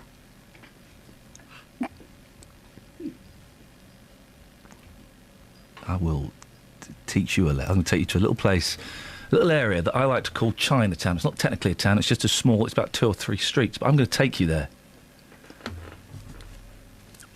A couple. Is this flirting? I am monitoring your call, your conversation. Well, what did I just say? You don't know. Oh, hello, we've got an accident on the... Flipping heck. A couple who... Yes. Lorry and 3 cars. Just close his mic. Oh, yeah. Still hear her. A couple who bought a micro pig were stunned when their pint-sized pet grew into a 50-stone porker. Why would you buy a pig as a pet? Yeah. Steve Jenkins... Is that the pig's name? ...and Derek Water... OK, Steve Jenkins and Derek Walter, I'm confused because there's a picture of a woman, adopted Esther, that's the pig, when she was 4 pounds, thinking she would grow to around 5 stone. But they were tricked, and Esther, thought to be a commercial pig, is now £670. And here's the comparison they give, right? And this comparison means nothing to me. Heavier than an adult female polar bear. I don't know what that means. The 2-year-old beast... Why female polar bear? Anyway. Who is toilet-trained, lives in Steve and Derek's house along with 2 dogs and a cat and eats more than £30 worth of vegan food a week. Here we go. This is what it's all about. The huge hog has become an internet sensation with more than 230,000 people following it on Facebook. Isn't it interesting that people put pets on Facebook? I'm trying to listen to Matt's conversation. Why would you give your pet a Facebook page? Yep. Derek and Steve from Ontario, Canada, provide daily Here we go. We're falling for this, aren't we? Daily updates on the pig's exploits and sell calendars, postcards and mugs. There we go. We How many followers has it got? 230,000. We got sucked into that. Is that more than you? Yeah, I've got 6,000. I'm less popular than a pig. I'm less popular than Sarah Cox's dog. So, here's something that we should all be alarmed by. It's been a big weekend as well, you know. Party. Thank you. Cream eggs are back. Yeah. But they have changed, so you don't get 6, you don't get half a dozen anymore. You get 5 if you buy a packet of cream eggs. Who would buy a packet of cream eggs? You're at the petty station and you see one, you go, I'll have one. Yeah. Maybe I'll buy one for the kids and then you eat that as well. But they've changed the cream egg recipe. The bloody Americans. Chocolate lovers last night blasted Cadbury's US owners for secretly bringing in a new cheap-tasting cream egg. Right, we need to do research on this. Or research. American food giant Kraft has replaced the hugely popular dairy milk shell with a standard cocoa mix. The Sun has received floods of complaints. Guys, get a life. Why would they complain to the Sun? I know. About the new version. Flippin' heck. Cadbury's, which sells more than 200 million cream eggs a year, half of that's to me, admitted it's introduced a new recipe. It's no longer dairy milk, it said. It's similar, but not exactly dairy milk. I don't get it when people complain about stuff like that. It seems so pointless. People should maybe get, I don't know, like a life and stuff. Fans of the sweet treat, which was launched in 1971, are furious at the change. One said online, the chocolate tastes cheap, like chocolate liqueurs. I'm so disappointed. They've been my favourite treat for years. Well, you know what will happen? It happens with all of these things, is they'll get loads of press about this. There's a great one here. That's the final nail in the coffin, added someone online. I love Cadbury's chocolate. Now it tastes like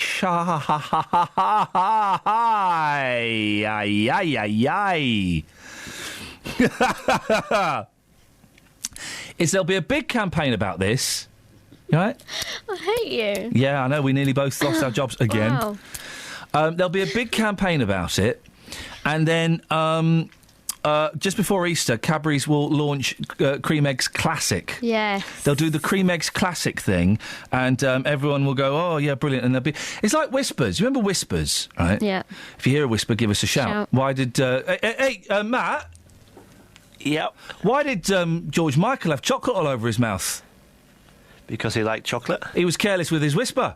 No. That's a good. So you started off with both of you started off with a sarcastic laugh, then it turned into a genuine laugh. I just started off with a panic. He was probably stoned when he was eating it or driving a car. We've got a text. Probably fell out of his car whilst driving it and eating a whisper. That's why he got chocolate on his mouth.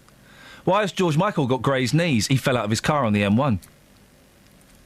No laugh to that one then. Matt's got a text. Go on then, Matt. Dad's the trucker. Lockwood out, bring back Pulse coins. Flip it, we're not that Is desperate. there a difference? One's more dour than the other, but I'm not saying which. Anyway, George Michael to one side. Whispers. Travels there. It's like I'm directing a pop video. Yeah, George Michael to one side, Ridgely to the other. Whispers, they were going to get rid of Whispers, and then suddenly a mysterious Facebook campaign started, and they kept Whispers, didn't they? Yeah, they did. It was all done by Whispers. Oh, those Whispers. I'm off chocolate at the moment, which is a shame, because I really fancy some chocolate now.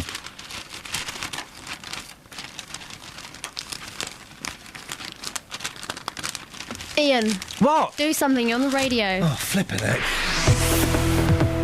Travel news for beds, cards and bugs. BBC Three Counties Radio. On the M1 M1 northbound, 2 lanes are blocked between junction 13 for Bedford and 14 for Milton Keynes because of an accident, and that's causing it to be queuing there northbound. On the M11 northbound, there's a lane closed between junction 8 for Bishop Stortford and 9 for Saffron Walden because of an accident. And looking at the M40 on the speed sensors towards London, that's looking very busy between junction 2 for Beaconsfield and 1A for the M25. In Wickham Marsh on the A40 London Road, it's partially blocked at Cock Lane because of an accident, and that's causing queues in both directions from Gordon Road and Station Road. In Luton on the London Road, that's partially blocked in both directions because of an accident near Newlands Road. And on the trains, Virgin and London Midland services have delays of 45 minutes and cancellations because of engineering works at Watford, and that also means that Southern services are suspended between Milton Keynes Central and Clapham Junction. Samantha Bruff, BBC Three Counties Radio. Thank you very much, Samantha. Well done for keeping a straight face. Certainly had your hands full during that bulletin. 8:45, it's Monday the 12th of January. I'm Iain Lee, and these are your headlines on BBC Three Counties Radio. The Prime Minister is meeting with intelligence experts this morning to discuss how to monitor terror suspects in future. A referendum could be held in Bedfordshire over the amount people pay in their council tax for the police. And a South African rhea that can run at 40 miles per hour is on the loose in Hertfordshire. Let's get the weather. Here's Kate. Beds, Herts and Bucks weather. BBC Three Counties Radio. A rather mild, wet and windy day across all three counties. This morning we've already seen some outbreaks of rain, but one or two dry spells. The cloud is the persistent thing, but as we head into the afternoon, the rain becomes heavier and more persistent. It's accompanied by quite a gusty southwesterly breeze as well. Maximum temperature likely to get up to around 12 Celsius by the end of the day. Now overnight the rain continues. It's heavy, it's persistent, and it's still breezy as well, but gradually it starts to clear and the wind falls lighter. Behind it, the air is much colder as it pushes that cloud away, so the temperature is going to drop very close to dawn tomorrow morning, down to around 4 Celsius. So a chilly start to Tuesday, some sunshine around, 1 or 2 showers possible. They could have a bit of a wintry element, particularly over the Chilterns. Maximum temperature 8 Celsius, so it is going to feel colder. Heads up for Wednesday, there's an early weather warning in place for wind covering all three counties, but also for Buckinghamshire a rain warning as well. The wind likely to become very gusty as we head overnight Wednesday into Thursday, and that's your forecast.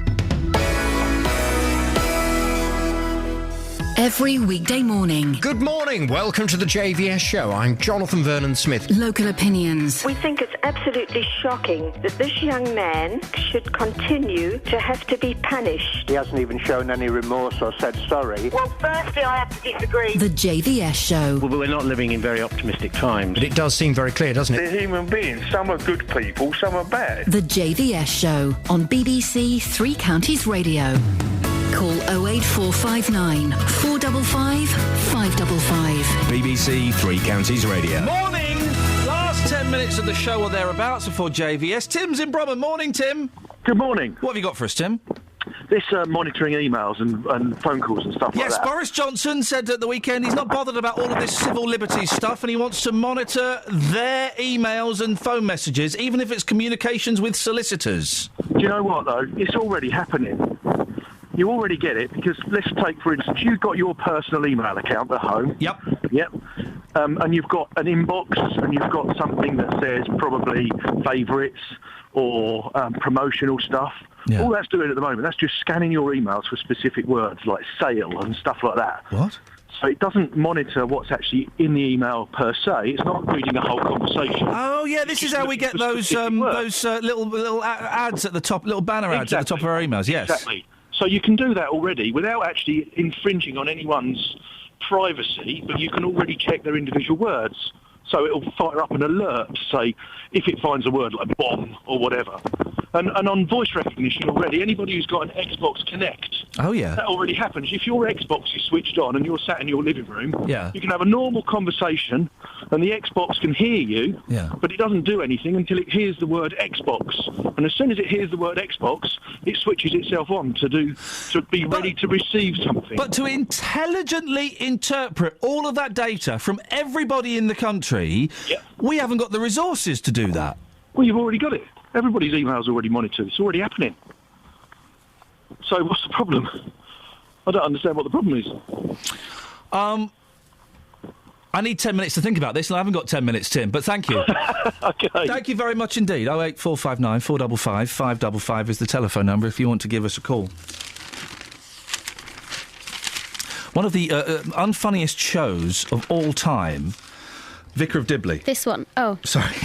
Well, yes, you could argue that. Vicar of Dibley. Oh, it's all right. No, it's not, mate. It's rubbish. I mean, it's not the best, but it's not the worst thing. It's one of the worst things on television. Not asking you.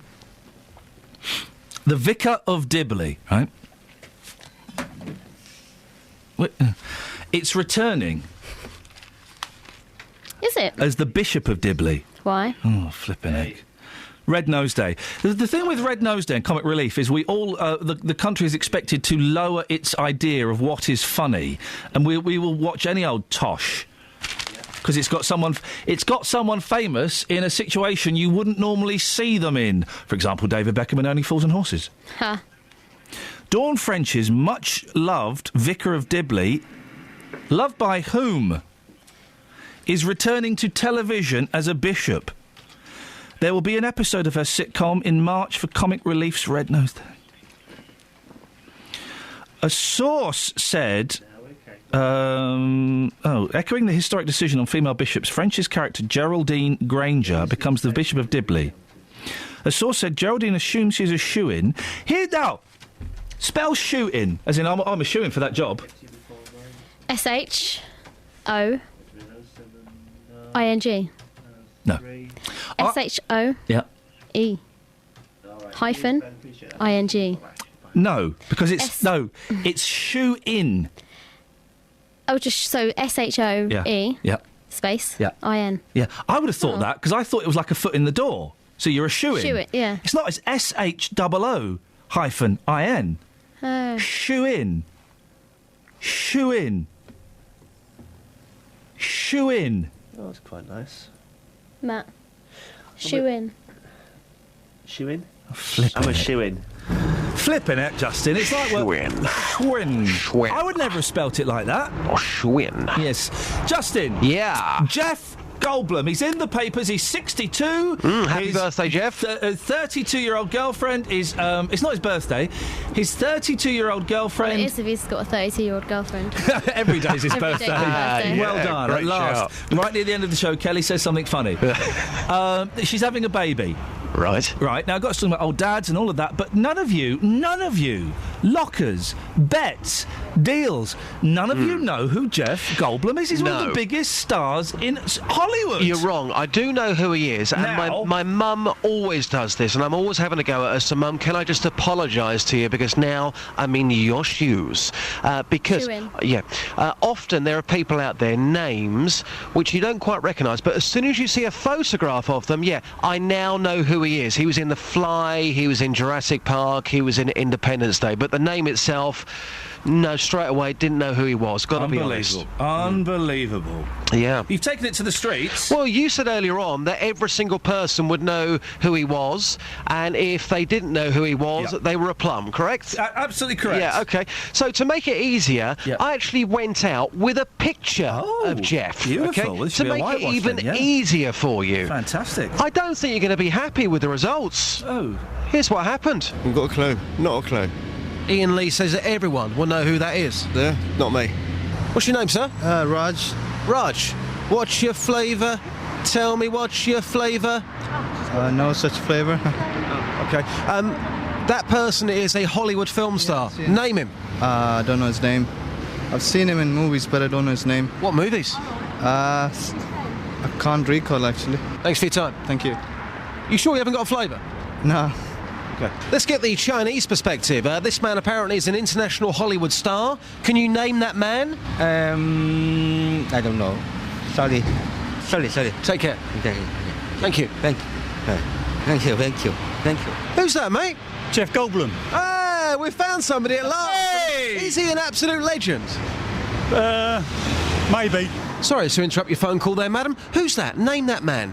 Ain't got a clue. Sir, there is a picture of a Hollywood film star, which Iain Lee says every single person will know. Name him. I can't name him. I know him. I can't. I know him. I know the films he's been in. name the films. I can't. I thought you said you could. I can't. I know him. Let's get the Polish perspective. Who's that, sir? I have no idea, honestly. Iain Lee says that you're a plum if you don't know who that is. No, honestly. Okay, thank you. It's a great Polish perspective. Jeff Goldblum famously illegal in Poland. So that was an unfair little thing there. You lot really do. Your popular cultural knowledge. You lot, now you're describing the audience. Yeah. This is a new ball game. New balls, please. Dealey, the Vicar of Dibley, not funny, is it? Not for me personally, but, a lot of people I know do find it very funny. Right, when we're talking about politics or all kinds of big things, you will totally come out and give your opinion and not sit on the fence. Why are you pandering to the BBC, what's the word I'm trying to think of here? No opinion policy on the Vicar of Blooming Dibley? All right, it's not for me. It's not a programme for me. Only Fools and Horses was top dollar. The Vicar of Dibley, no, not for me. There you go. Say the Vicar of Dibley is rubbish. The Vicar of Dibley is rubbish, although it does have, I believe, local connections. I believe it was filmed somewhere in Bucks. Mind you, everything's filmed in Bucks, isn't it? Midsummer Murders, everyone's murdered in Bucks. Thank you. Well, on that bombshell, thank you, Justin. Do you think the jokes at the end are funny? I don't get why they do that. Why do they do that? Why do they go... Right, we've done a sitcom. It wasn't very funny, so we're going to give you an old pub gag at the end. That's why. I mean, just flip it, innit? We should start doing it at the end of this show so people stay tuned for longer. Right. Anita Harris is bankrupt. Who? I knew you wouldn't know. For someone of my age, that's heartbreaking. Anita Harris. Oish. What did she do then? She was an actress, singer, entertainer. What films was she in? A couple of Carry On movies. Was she in EastEnders? No, mate, that's Barbara Windsor. Who was the one who said, this, my dear, is a letter for a divorce? Angie. Yeah. Oh, Angie. All right, that wasn't her. No? That wasn't her real name either. Right, OK, right. You're thinking of Anita Harris. Oh, Anita Harris. Anita Dobson. Anita Dobson. Married to... Dead, of course. Brian May. Really? Anita Dobson's married to Brian May. How could you not know that? They go to the same hairdressers, don't they? Flippin' heck! You lot are ridiculous. It's like working with my nan. No, my nan would know all this. Yeah, but she's older. Unfortunately, no longer with us. See you, Kimmy. Kim Jong-un. One of my favourite dictators, and one of my favourite... Not one of my favourite Kims, unfortunately, but one of my favourite dictators. He used to open a restaurant in Scotland. What's it going to be called? Let's see if they've come up with any funny, slightly racist names. No. Tubby Tyrant, Kim Jong-un, could be opening a restaurant in Scotland. North Korea's supreme leader, who already has a diner in Amsterdam, is considering setting up another in the UK. His government has a chain of Pyongyang restaurants named after their capital city. Now experts reckon Kim could settle on Scotland as his next location, partly driven by his love of whiskey. An outlet in Scotland could serve up North Korean delicacies which include pine nut gruel and dog meat soup. I would eat a dog. Would you? Yeah. What, any? Why are we so funny? We're running out of time now.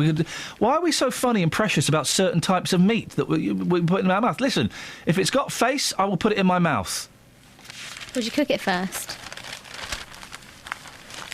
If I needed to, well, yeah, of course I cook it. We eat cows, we eat sheep, we eat rabbits, we eat ducks. What's wrong with a bit of dog? Would you eat a human? Would you eat Matt? Let's end the show on that. Thank you. Travel news for beds, cards and bugs. BBC Three Counties Radio. On the M1 northbound, 2 lanes are blocked between junction 13 for Bedford and junction 14 for Milton Keynes, with queues reaching back from junction 12 for Flitwick now because of an accident. On the M11 northbound, there's a lane closed between junction 8 for Bishop Stortford and 9 for Saffron Walden because of an accident, and it's also making it quite slow around Bishop Stortford now as well. In Wickham Marsh on the A40 London Road, that's partially blocked because of an accident in both directions, affecting both directions from Cock Lane, so queues are to Gordon Road Road and to Station Road. And looking at the trains, there are 45-minute delays and cancellations to all services through Watford Junction because of emergency engineering works. Samantha Bruff, BBC Three Counties Radio. And delivered every time with a straight face, Samantha. Well done. That shows real maturity. That's it. That's your lot. Thank you, Kelly. Thank you, Justin. Thank you, Matt. Back tomorrow at 6. I think Catherine's back tomorrow. Till then, from us, ta-ta. Local and vocal across beds, hearts and bucks. This is BBC Three Counties Radio. Thank you, Ian. Good morning. Welcome to the JVS show. I'm Jonathan Vernon-Smith. It's Monday, it's 9 o'clock. And on today's big phone-in, do you think it's fair to ask British Muslims to do more to tackle extremism? Britain's